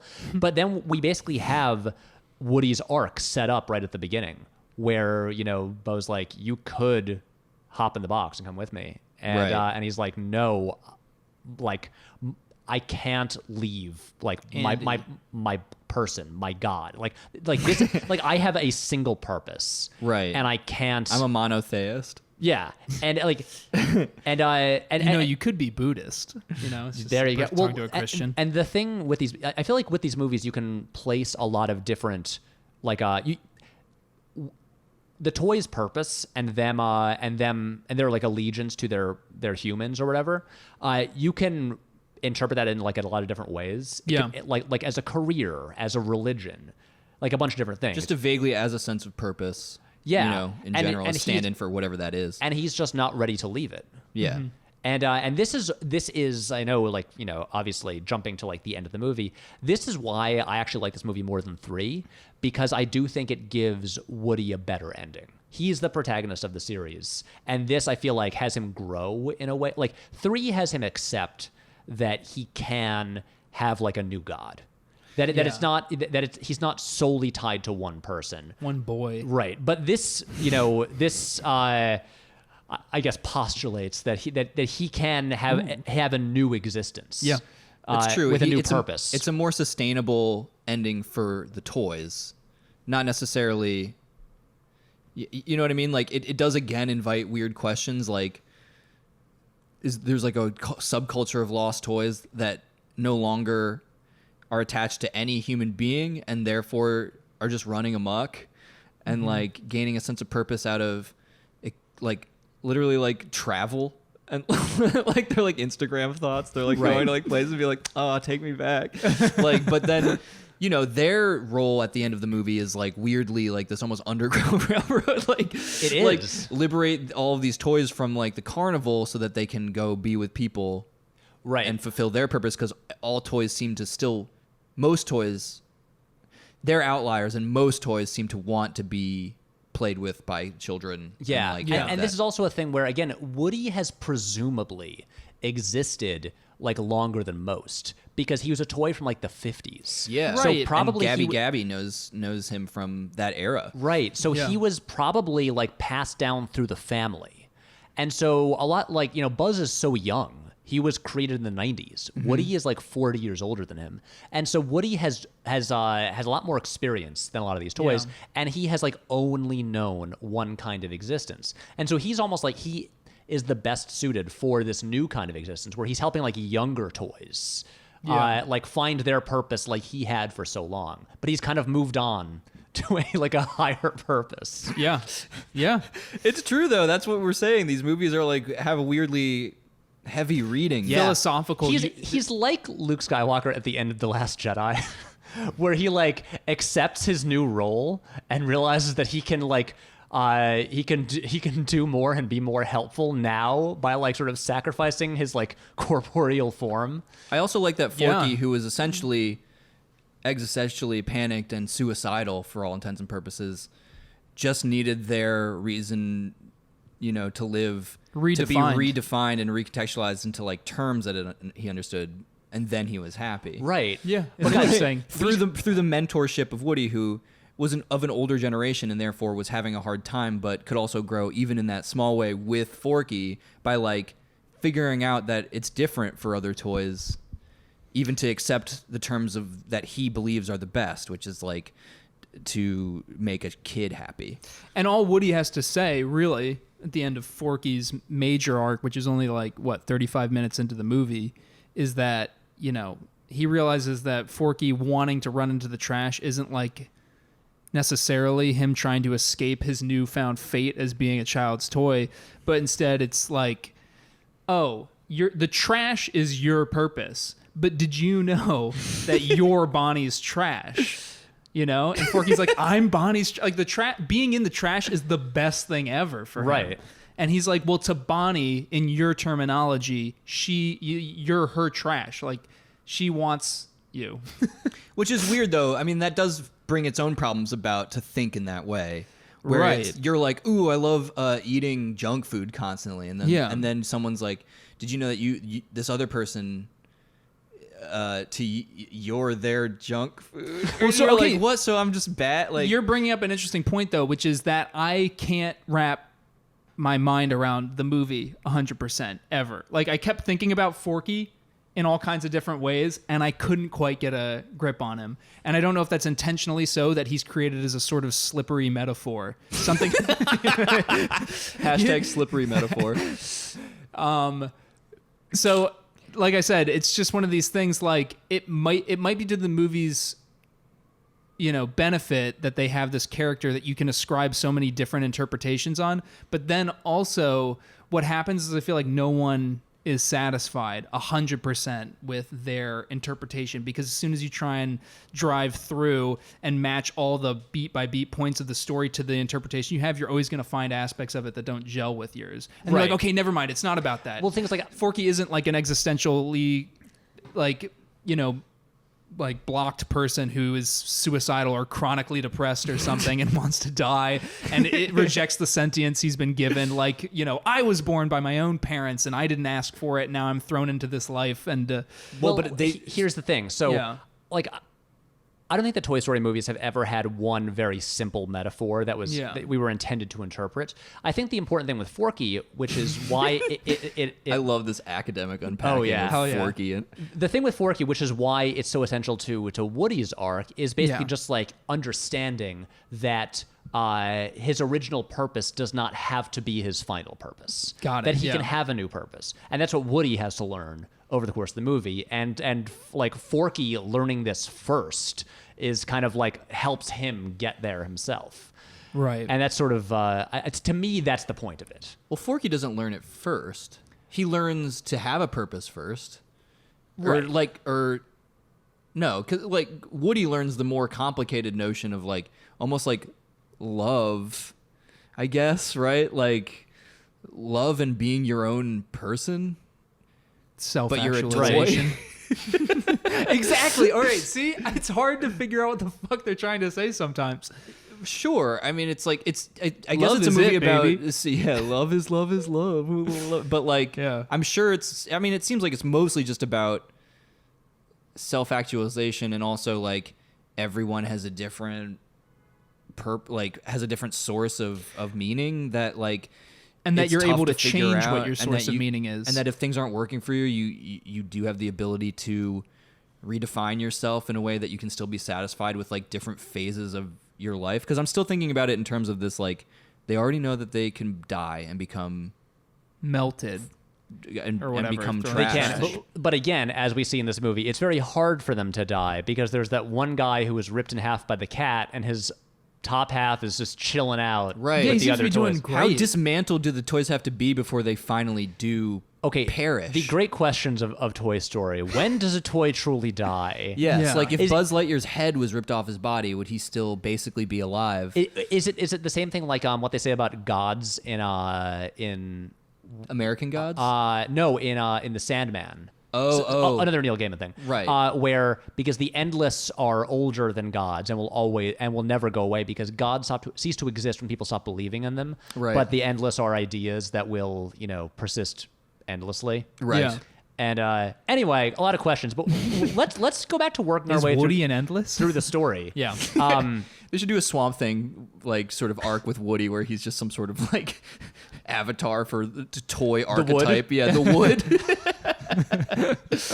Hey, if any artists listening want to do some fan art of Woody in the style of like Alan Moore Swamp Thing was run? it like John Bizet and like Steve Totalbin? Yeah. So Steve Bizet and John Totalbin, the artists on Alan Moore Swamp Thing. That would be great. But basically, like at the beginning of the movie, once we jump forward in time and we're back to Yep. Bonnie's house. Basically, now what I think is interesting here is that we have Bonnie playing with the toys, but Woody is not just like the star of her playtime the way No. it was with Andy. It's like Woody is kind of stuck in the closet without a lot to do. He's not a second tier toy. Yeah. In her eyes. I like the other shitty toys that Bonnie doesn't play with anymore in the closet.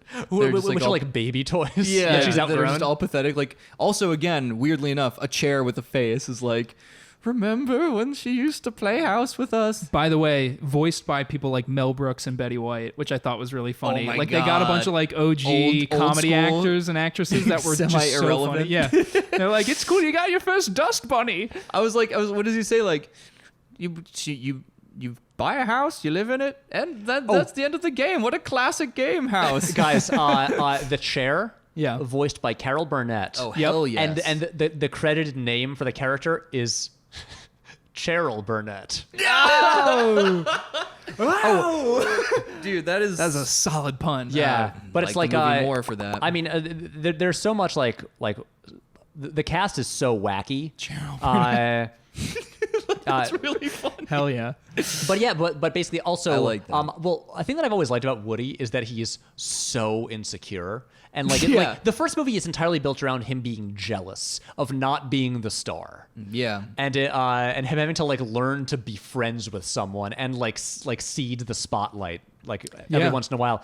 And right away here, he stows away with Bonnie under the pretense of like, oh, I'm just going to help out on her first day of kindergarten. After when- arguing with the senior toy in Bonnie's room by trying to usurp her or undercut her leadership of the room, Right. Because he's so used to being in that Yeah. role and has a hard time yeah, ceding her that. senior toy, which is Dolly. Dolly, and she's a doll, Exactly. toy. Also, I will say I've just yarn hair. I've always enjoyed Bonnie, the new like members of Bonnie's toy crew. Yeah. I mean, Mr. Pricklepants, voiced by Timothy Dalton, is like such a star.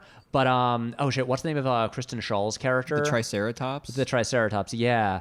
I'm going through IMDb really quickly now. Who voices the fucking Pegasus? Trixie, the Triceratops. The Pegasus with the gruff voice, or the unicorn with the gruff voice. I'm trying to Hey, I'm a fucking unicorn. yeah, I don't know what I thought the unicorn was Jeff Garland for a second. No, wait. I mean, no. Jeff Garland is in it. Oh no, yeah. Well, actually, I think that's it. Was it Buttercup? Jeff Garland is the voice of Buttercup. Right. Unicorn, right? I think so. The one who's like, we gotta send your dad to jail. Yeah. That- Can yes, we jail yeah. the dad? Also, the parents. Get the just parents like the psychotic arrested. amount of. I was feeling really bad, and this is a testament to the fact that I'm now 31. But I was like, this dad is really putting up a heroic effort here because this vacation is going so badly. Your stupid daughter is crying about some fucking spork that she glued eyes on. You Literally get a spork. Yeah, you get flat tires. Your shit's Forky. like fucking up. You're trying to have you probably planned this vacation for so long because you've had a kid and it's hard to get out of town and you didn't even go that far. You clearly just tried to do a weekend trip to the woods, and it just sucks. And then he gets the cops come. He's just this He has dad. a bunch of toys under his gas and brake pedals. that Yeah. are just fucking around with the car. Right. But basically, gremlins. so Woody goes to school with Bonnie. Right. And he does help her out, because she's immediately, as much as I can't remember it super well, I was having vague, sad flashbacks to just any times where there was a daycare or whatever, when you're just brought to a place without your parents and other kids you don't know. I remember my first day in, I guess, preschool or kindergarten, rather. Yeah. Yeah, I remember my first day I just straight up cry. I was just in the hallway crying, and I had to teacher had to sit down and be all nice to me. I want to ask you guys about this too, because every Pixar movie has these moments. Wait, can I tell a story about my first day of kindergarten? Yeah. Okay, Pat. So It's a confessional. I wore Yeah. I wore a baseball cap priest. to school. And at the end of the day, Big mistake. the teacher was because we were kindergartens on our first day. The teacher Yeah. walked us to our school buses at the end, Right. and we're walking, in a line, and a kid behind me, I think his name was Ryan. He said something. He made fun of my hat. And so I took my baseball cap off and smacked him across the face with the brim of it. Dude, that's badass. Challenged him to a duel. And then the parents, and then the teacher called my parents that night. Oh no. And then my first day of kindergarten, I struck another child. With the brim of your cap. Yeah, I remember it. I just smacked him across the face. Fuck you! I won't do what you tell me. And I Killing in the name of God. I remember where I was sitting while Cap watching my smack you. mom talk to the teacher on the phone. And anyway, that was my first day. I smack my cap across this kid. That's a that is System of a Down reference. Whatever. It's cool. You guys are consistent. I mean, you guys love your System of a Down reference. I mean, yeah, trying to build a prison for you and me to live in. I mean that album is actually a straight up classic. But Jake, you were saying. So every Pixar movie, we already mentioned this a little bit, but every Pixar movie has the scene that makes you cry. I feel like you could pick more than one for this movie. Oh yeah, but no, this is the first of the two. This is the first of two scenes, and I just don't like. And I distilled this a little bit because I was like, I don't know why this scene's so upsetting. Plenty of kindergarten kids don't like their first day of kindergarten, but there is something weirdly upsetting about the scene of little Bonnie, and she comes down, she sits at her table, and then she can't get the crayons. I'm no joke. I'm getting upset talking about it. And then that shithead. And then the shithead apple. kid just walks over and takes everything. Yeah. And then a couple falls down and she just feels so isolated. And then when Woody comes out of the backpack and puts the crayons back up on the table for her, it's rough. I can't You watch started that crying? stuff. Yeah. I Yeah, don't like when bad things happen to little kids. That's good it's of you, simplistic to Jake. say. Also, but it Bonnie's so nice, and she's cute, and yeah, she's a little kid, and But she's having like a rough day. She's like a nicer little kid than even the other little kids. yeah. I mean, you just feel so bad for her. It seems but really also rough. when Woody puts the things there, but then he doesn't try to make himself be seen. Also, Woody is a pro I know, at it's getting making me around without being seen. He just wants to help out. He just wants to help her feel happy. It is a noble cause, and his hubris dude. creates another being Yeah. Yeah. That Indirectly. allows him to grow. that allows him to grow. So in a way, he helped himself. Oh, fuck. Also, I will say one thing that I like is that the other characters do always give they do always. Jake's having an emotional time here. But the other characters do always give Fucking Woody Pixar. shit for they're always aware when he's acting out of his own insecurity, and he's Yeah. like, "No, guys, it's Forky, it's good. I was just helping," and they're like, well, "Come on, Woody, we know Right. exactly what you're doing." There's an created element a of monster. pride. Yeah. Oh my God. And One but of the, the and, sins. and then basically Forky shows up, tries to die in this montage, and he's just like he's always shaking. I love the look of Forky. He's just a pipe cleaner. Also, the way the way he has his pipe cleaner arms, it's like one piece of pipe cleaner wrapped around him, and they often have to like tighten it up so that his Yeah. arms don't slide down his Slide body. down to his abdomen. And then he's just got 2 halves of broken popsicle stick stuck in a wad of gum as his feet. I thought it was clay.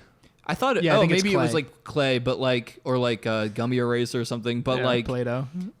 another thing, just like what Pixar does really well is the physicality of everything. Like every toy, based on its build, has a way of moving that is always so funny and like really believable. Especially Yeah. rewatching all the movies, I'm obsessed with the way that Woody runs. Yeah. because he tends to like That his floppy kinda- Yeah, he doesn't use his arms. He has his long legs that run, while his arms just like flop around, and then his upper body just kind of often like leans back. Yeah, Like It's like- Ed from Ed, Ed, and Eddie. Yeah, it's like Yeah. Ed from Ed, Ed, and Eddie. Damn it, I was about to say that. Gotcha. Because he's always like Snipes. sprinting across a floor to like hop up somewhere, and just Yeah. always just like his like weird flaily run, because that's it. You know, he has like this little like fabric and stuffing arms. But with then little crimps in them. But his legs have actual human muscles. anyway, to jump along with the story, they go on this road trip. Forky keeps trying to die, and Forky ends up throwing himself from the RV. Right. And Woody, who at this point he's like, I mean, he's acting largely out of self-interest, Yeah. but he's like, I can help and do something now, but my purpose is still to make Bonnie happy. Yeah, And if and Forky is making her happy, and it's an opportunity for me to be useful, I will do this. Just like give me a thing to do. And so Right. he jumps from actually more like I feel like falls from the RV. Yeah. And then he and Forky start walking back, and then they end up eventually at this theme park. Yeah. Well, sorry, it's a carnival. It is clearly a traveling carnival. Yep. Is it a traveling carnival? Yeah, remember they move around. It's like a fair. Right. Okay. Yeah. It's a fair that's situated itself in the middle of an RV park. They have carnies. Of like Yeah. a sort of county fairground / campground. Like Yeah. you could park your RV and stay there for a couple days or whatever. Yeah. Also, there's that one carny that runs whatever the game is where the toys are prizes. So like pins, you try and knock the pins down. Yeah, and Bill Hader does the voice of the carny, and his name is Axel the Carny. I mean, that guy barely says anything. Yeah. I Exactly. did not register it as Bill Hader at all. I thought it might be Bill Hader, but he's also one of those guys now that I think since Inside Out, he sometimes will just like pop up in like a tiny role in a Sneak into picture. That's a pretty Pixar film. sweet fucking little position to be in. Oh, Well, yeah. the best one He's got a is nice little niche. is Alan Tudyk in the Disney Studios animated movies. What does he do? yeah. Well, Same thing, just sneaks in with little No, cameos. Alan Tudyk has become. So you know how John Ratzenberger is in every Pixar movie. Mm-hmm. Alan Tudyk has become the John Ratzenberger of just Disney Animation Studios. I think it might have started before Frozen, but he's like the villain in Wreck-It Ralph. He's Okay. unrecognizable because he just sounds like he's doing the voice of an impression of the guy who played the Mad Hatter Unrecognizable. in very nice in Alice in Wonderland. But for It's instance, a like disease. Alan Tudyk is in Moana as the voice of the chicken. The chicken doesn't speak; it just squawks. Oh, yeah. But he's still in there doing that. It's like Yeah. they will find some voice, even though it's almost never recognizable as him. But he's gonna show up somewhere. That's dope. I like that. Yeah, I would like to do that. Yeah. Anyway, they end up at this this carnival. I'm looking at the Wikipedia plot summary. But before he ends up, they see Bonnie's like trailer camper thing that the family drew, but Buzz sees Yeah. whoa Bo Peep's lamp. No, you mean Woody. Or Woody sees Bo Peep's lamp in the window Yeah. of this antique shop called Second Chance Antiques. Yeah. Which is symbolizing. So he busts in with Forky and he's just like, "Come on, well, it's just 1 second. We're just gonna go check." Obviously, we all know that this is going to lead to a complication.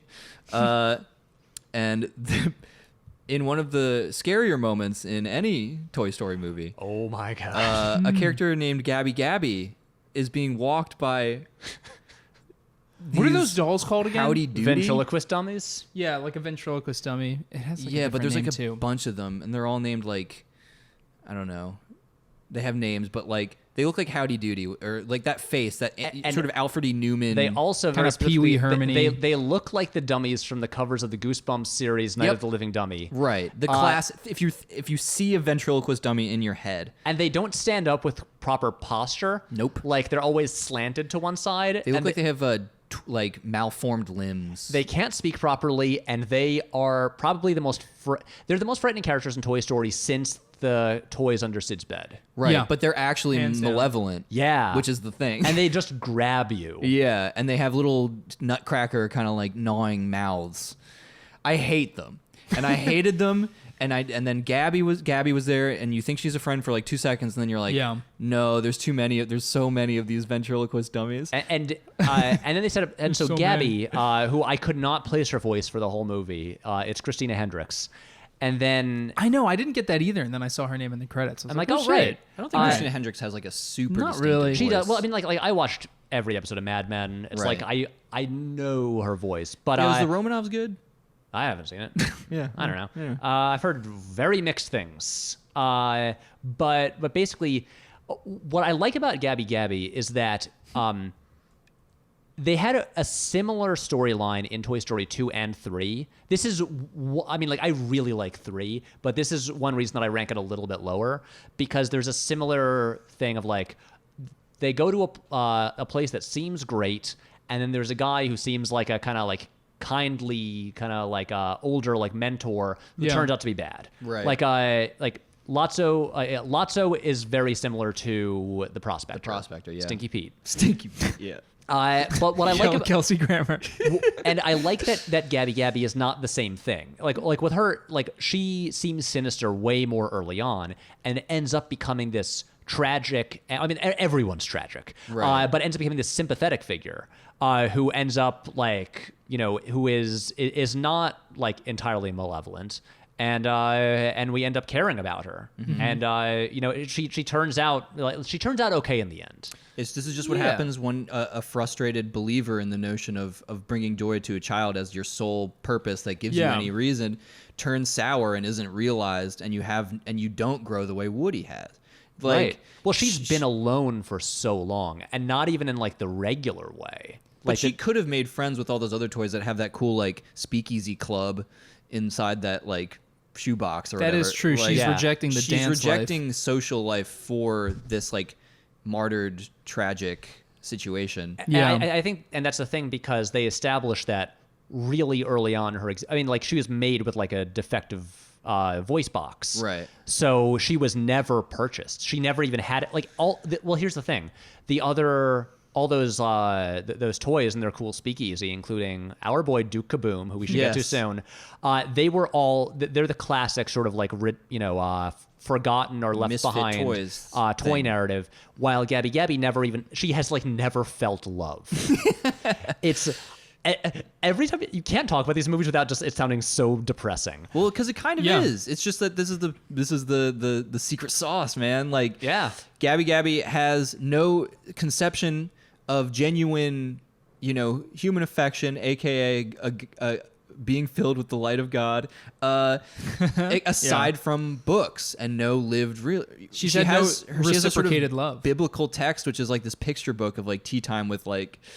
A little little girl. girl and like a doll that looks kind of like her, and she just lives through that and like imagines what it would be like. But she has And no she's genuine... fixated on this one specific girl, Right, who's she like the is granddaughter obsessed. of the owner of the antique store, Right, who comes in periodically, so it just enough Right. times for her to have seen her frequently and then build her up in her own strange fantasy of what life could be like. Which is this unique thing, because Yeah. a lot of the characters in these movies, it's like they had their kid who they loved and left behind. And here it's like she's never even experienced that. She just wants to be loved by this one kid. Yep. She's like a incel. Basically, Then yeah. creates a toy incel, This yeah. toxic projection onto a particular female figure. Yeah. And obviously it goes wrong because has no realistic expectations about how it works. And Holy shit, talk about weird, slippery interpretations, Gabby is the toy incel of the movie. And to just to skip make it- it relevant to 2019. Right. Sure. To skip ahead then to like later on in the movie, she because she wants Woody for his voice box. Right. She basically does an organ transplant. She cuts him open, I swear to God, these are fun kids movies. But which he willingly lets her do at one point. In order to be as selfless as possible for Bonnie. Exactly. And get Forky back. Yeah. And she takes his voice box, and then there is, of course, a heartbreaking scene where she's finally in her place to meet Harmony, where Harmony will finally hear her working voice box and want to take her home. And then doesn't. Yeah. She pulls the string and is like, "Hi, I'm Gabby, and I'm ready to have tea time with you." And Harmony looks at her, a little curious for a second. And then the grandma's like, "Do you want this doll? You can have it." And she's like, and she just tosses it, which is a pretty realistic, probably, reaction to kids. Yeah. Even in 2012, just be like, "Fuck this." Yeah, I have an iPad at home. I have a Game Boy I have an Advance. Instagram account, and I follow Khloe Kardashian. I don't give a shit about this creepy doll named Gabby. Well, and it's one of those scenes where, it's coming. Yeah. You know this isn't going to work, which Obviously. is what it feels so inevitable. Like, this is her dream, and we just, going into it, we're just like, this isn't gonna work. When everything's made to be broken. They should have done that. I just want you to know. They're that. called Goo Goo Goo Goo dolls, which is perfect. Yeah. God, I definitely knew that Make when I sang that Toy Story snippet. 5. Have the Goo Goo Dolls play Goo Goo Dolls. Okay, Woody's back, but he's voiced by whoever the lead singer of Goo Goo Dolls is.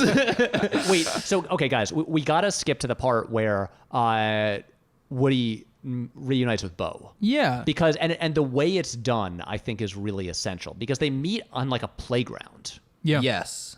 And as essentially, or so significantly, they basically reunite, they are in the same frame at the same time, while being played with by a kid, and are in still life toy mode. Mm-hmm. So they can't even really look at each other. That was okay, speaking of moments, that one was the first to hit me with that wave of oh no, I'm getting sad. When they are not allowed to relax and be alive.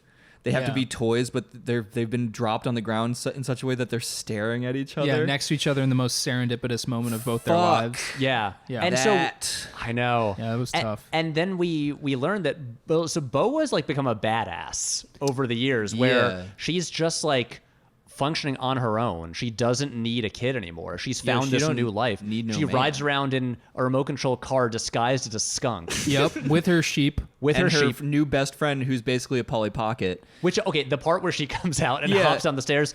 Oh, great. Her friend's name is Giggle McDimples. Also. Yeah, I was like, Mrs. So Tiddlywinks? good. I was trying to remember what her name was. They constantly find just new cool ways to introduce new types of toys and how they work and move. Yeah. Oh, that small sight gag where those three G.I. Joe basically archetypes. The one Combat Carl, voiced by Carl Weathers. No way. One of them, there's three of them. One of them can't get the high five. Arctic Carl. Arctic Carl. That gag. Did you guys stay through the end credits? Yeah. And I'm so they had that great gag where they'll high five Woody, and then Arctic Combat Carl will raise his hand and no one high fives him, and then finally in the end credits he gets a high five. Yeah. So they don't even leave you hanging with that. They. It's just so funny.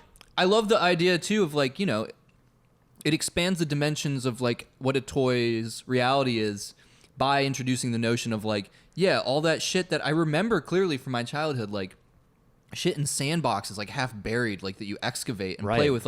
It did bring back almost these rushes of sensory memory, almost of digging weird shit out of a sandbox. Yeah. And playing with a truck, or they had the those communal toys what is that? in the sandbox. Our favorite toy, the thing that you pull the ripcord and it spins. Okay, they had a sky dancer. I noticed that. I was. Listeners, the reason we speak about this so fondly is because it connects to a still unmade project we hope to develop. Sky dancers are pivotal. But all I'll say is, for this still unmade project, I a couple of years ago tracked down online and bought a bunch of sky dancers, which were, lest we forget, a toy that was recalled for being too dangerous in the 90s because kids kept hitting themselves in the face with it. And actually, I remember It's like fan blades if they were outside of their protective cage, essentially. and dressed as Yeah. princesses. I will say, did you guys hear about this? The collection of sky dancers, they're being stored at our friend Chloe's apartment, and at one point I think like Chloe was like cleaning her place, but had the sky dancers out, and then her neighbor, a little kid named Patrick, came over to be babysat by her, and immediately this like I don't know 5-year-old picks up a sky dancer, stares down at it, and pulls the string, and it shoots up and smashes him in the face. And you know, she's like, "Oh right, that's why those were That's why recalled." Total recall. So there are sky dancers. Oh, also, that's just that. Remember that clip? I just always think of the clip where the little girl gets a sky dancer out for Christmas. Oh, and she yeah. uses Oh, it yeah. and it just floats into the fire. Yeah, immediately. Immediately. It's incredible. It's just a recipe for tragedy. So Yeah. I liked all these toys that like when you're a lost toy, you're more of like a polytheist. Like you are excited for when the rush of kids after school come to like play, just because it doesn't matter who it's just like It doesn't have to be one. right. You will And be chosen. this way, also, you don't have the inevitable tragedy of like being retired or being forgotten or being put in the closet. You know what Right. it seemed like? It seemed like taking like a hallucinogenic drug, right? You're a toy in the toy box, and you're not beholden to any one kid. And, you know, when a kid picks you up and brings you into their fantasy game, you're transported, right? Like, but you have these kids, and they rush in after school, and you're getting picked up by like 4, 5, 6, 7 kids. You're and being touched by 4, 5, 6. and you're just getting thrown full force into like the fantasies, the play fantasies of like, you know, like large number of kids in such a short span of Yeah. time, and you're just whipping through them like the layers in Inception Yeah, or something. break on through you the know? other side, man. you Yeah, know? yeah. Ride the kick up through the layers. Yeah. But, Ride the snake.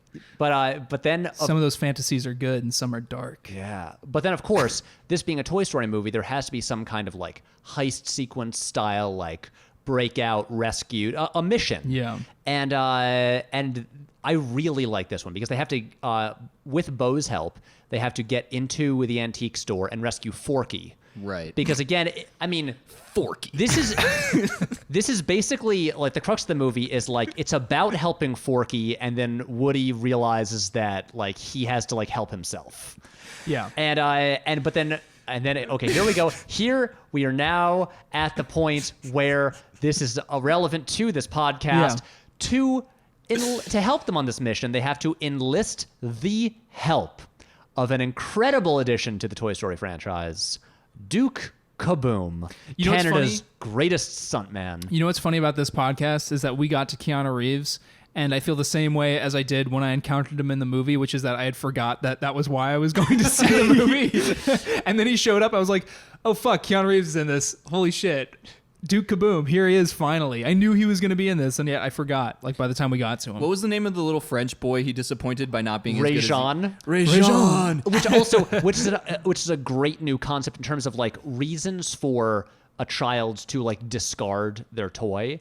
This one makes so much sense, and I'm sure us who were, you know, once young boys can Raised relate. on 90s action figure advertising. which is- Exactly. yeah. It is the toy that looks amazing in the commercial and doesn't live up to it. Yeah. Right. All those fucking Hot Wheels tracks where like there was a shark track, I remember, where like Yeah. a big shark would eat a piece of the track, and they did a whole animated. Ooh, And they sold us a fantasy. they did. The one that I we always learned our hard lessons. What I always think of was action figure commercials. Yeah. They always had this thing where they have all these like fake walls constructed Yes. to smash through. when you shoot the little like projectiles. yeah. Yeah. And I'm always like, where do you get those? Like, where are my little like fake brick walls and just Yeah. like stacks of little like colored bricks Yeah, to those get things that knocked look over? vaguely like ice cubes. Yes. Yup. Exactly what I was thinking of. And his thing is he's supposed to be the stuntman where like you pull the motorcycle back and then it'll like do a jump and then he fails. But what's so funny about it is he's Canadian, which is also great because it's Keanu Reeves who is Canadian. Yeah, Right. grew up in Toronto. It's like a type of role he hasn't played before. This sort of like tragic, melodramatic, like action hero. Usually he plays just like a like very stoic. Yeah. Or kind of like monk like. action hero, and this is Right. great because he's like theatrical. Yeah. But Rajon, this curly-haired little doofus, he just like He looks like freaking Ratatouille guy. He does look like the Ratatouille guy. Louis was Linguini. Linguini. They just called him Linguini. in Yeah, that? Nice. but so anytime he thinks of that, he's always like What's the prone French to kid's like name? have these Linguini. have these emotional flashbacks. Yeah. But he's just great because he loves to pose because he's an action figure. yeah. Oh yeah. Ooh. I like he's also pissed about advertising. Yeah. He was like, "Of course I can't do it. It's a freaking ad." Yeah, it was a commercial. And then I need to work on mine. and you get the great moments like at the climax where it's kind of like Buzz at the end of the first movie. Yeah. Where it's like he's finally got to do like the thing that he was that like he's got to live up to the fake version of himself, the commercial version, and it's the thing that he can't actually do in real life. But he manages to do it anyway. He finally gets that feeling that he's been chasing for his whole existence. Yeah. But then he also does it like he's like, I'll do it with my eyes closed. They're like, Duke, no. Yeah, immediately just ups the game and makes it way more dangerous. Spur of the moment. I love that. Yeah. He's just great. And he's also the kind of guy that like it seems like Bo might have dated in the past and then realized that he was like a whiny baby who she didn't want to like spend a lot of time with. As soon as Rajon came up, he would collapse off his motorcycle and weep on the floor. Yeah. And I love how much tinier he is than Bo Peep. Yes. Who's just clearly a much larger figurine, and he's this tiny little Hot Wheels action figure. He's great. Goat, Gruff, Bo. Those are my girls.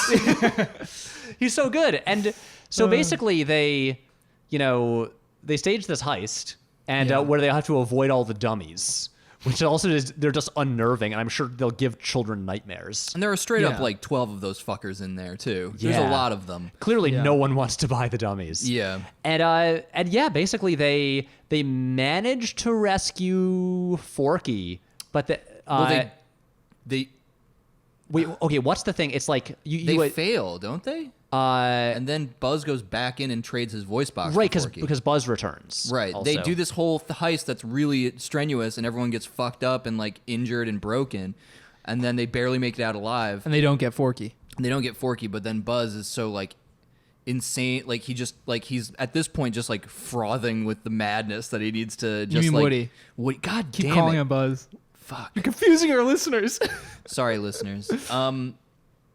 He's just so dedicated, which is why Bo loves him, but also gets so frustrated with him sometimes. God, man. And Yeah. but so he goes in there and he trades his voice box, and he gets Forky at that point. Yeah, and then And you see the tragic Gabby Gabby scene. gets rejected. Yeah. And and this is all like I like how we have sort of I mean a lot of these different people sort of they make Woody realize different things and kind of like reflect different aspects of the toy existence. Yeah. It's like you have he encounters Gabby, he encounters Bo, he encounters Forky, and from Yeah. each of them he learns a different thing. Right. And in the end basically realizes that he can to basically skip to the end when Yeah. everyone is reunited and Woody is returning to the gang, he kind of realizes that he actually can have a happier, more fulfilling existence with where he doesn't have to just be attached to one person. He can go off with Bo and have this like sort of this newfound freedom, but also the greater purpose of like helping other toys find the children that will make them happy. I don't know if that came across to me at the end of the movie, that that's what Woody was trying to do. I sort of thought that they were just emancipating themselves from the idea of children at all. Not that they were becoming mentor figures to other toys in the carnival. Is there a scene that like points that Yes, to that? it's point? where he helps Gabby Yeah. get found by that little girl who's lost. Okay, I watched that scene and literally just thought they were just being nice to Gabby. Well, I was just like, oh, that's super sweet. They Thank also you. do it in the Yeah. post credits, like more explicitly. There's like this montage of them, Yeah. like as the carnival again travels around to different places, like them helping the various toys that are up like to be won, like all of them find children. Got it. by Okay. fucking with Bill Hader's By fucking with the character. rules, yeah. And then I remember and that. of course, and then you get they have the final gag where Key and Peele's characters just attack the carny. I would watch a whole movie about them being huge and shooting lasers. Yeah. That shit got wild, and I was like, this is awesome. I know. And also just that one thing where they keep pitching their ideas for like the heist. Yeah. And it's just this wide shot as they like leap into this old woman's face. Reveal that they're alive and attack an old woman. I also think that the ending, one of the many like facets of the reading of it are like, it's even though it's about toys and kids and parents are kind of like these, like in Rugrats or something, you know, they're auxiliary and they're kind of dupes and they're used for mostly comic effect, and they're to be thwarted. Like that, the movie itself could be considered a little bit like parents dealing with kids, like raising children, like what it's like to like care for and watch the development of a kid, and then the inevitable happens where they like leave the home and you need to find a new reason for being that can't be completely bound up in this other completely independent human being. It's like Woody's like an empty nester. Yeah, he's exactly right. Like, I had read that. and he's he's a serial monogamous when it comes to children. I guess that's fucked up sounding. But you know, like, like he can't deal with it. You know. Yeah. Yeah, he's like a psychotic grandparent. Sure, or a helicopter parent or something. Right. And that's why, you know, I'm so glad that they made the fourth movie, because it, you know, it gives Woody like this really like this growth. And you didn't know you needed it, but I agree. It's a better encapsulation and closing to his particular character and what I guess he needed to learn.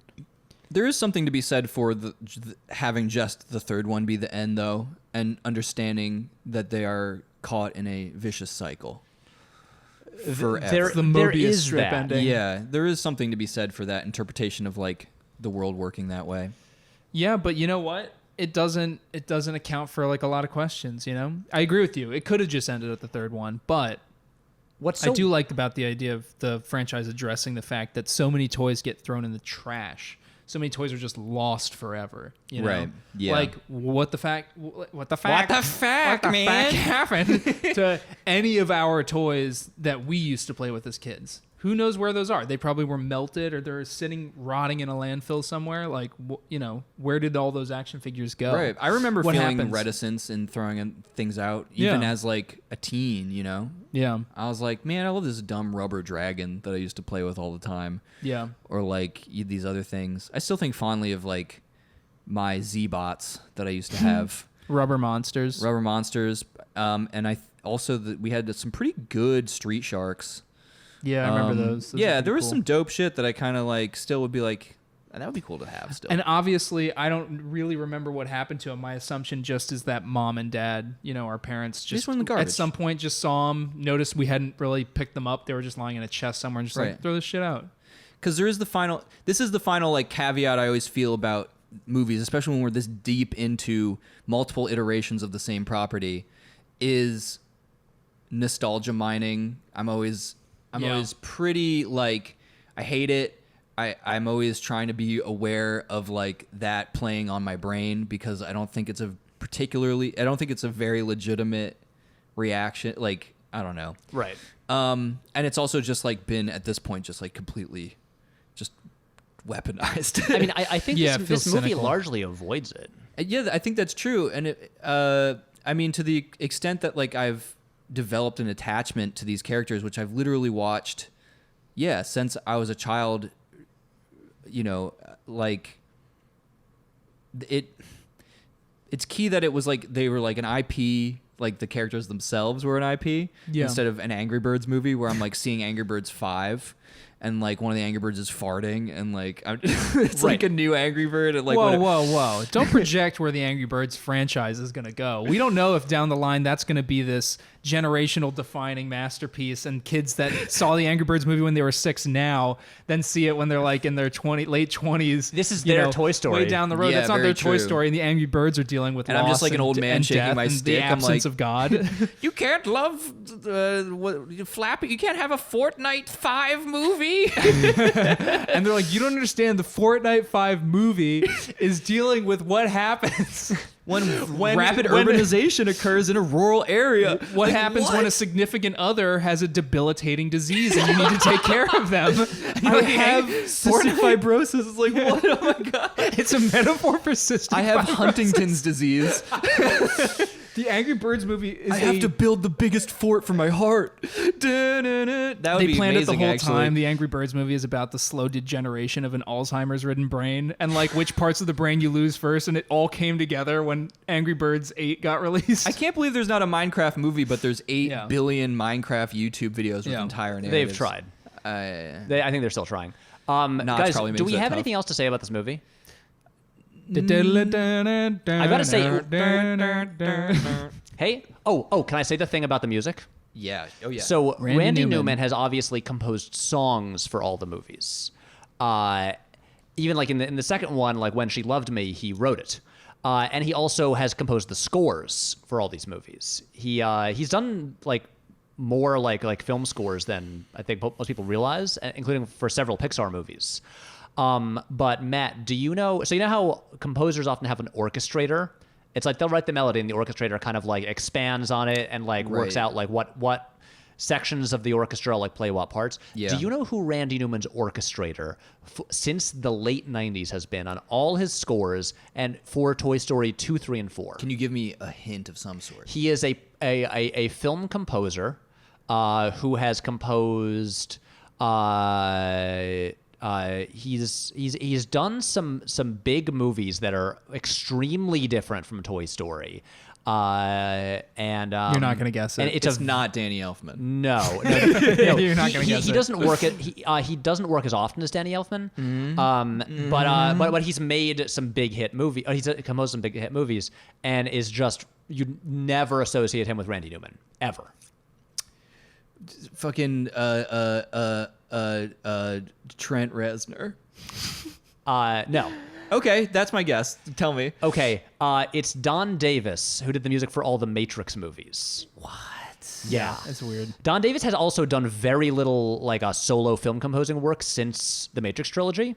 But like you think of his sort of like atonal, like John Adams influenced music for like the Matrix movies. Yeah. Especially get like as they go on, he works a lot with Juno Reactor, adding like sort of like trance elements to the scores, and then the third movie gets into like big sort of like Wagner-esque choirs. Yeah. It's And- like Wagner with Randy Newman characteristics. Yeah, Think about Ride of the Valkyries, but also Trance. You Got a Friend in Me. But then you got a friend in me. and But short people. Kronos Quartet, but You've Got a Friend in Me. right, but I was watching the end credits, and there you go, Don Davis, orchestrator.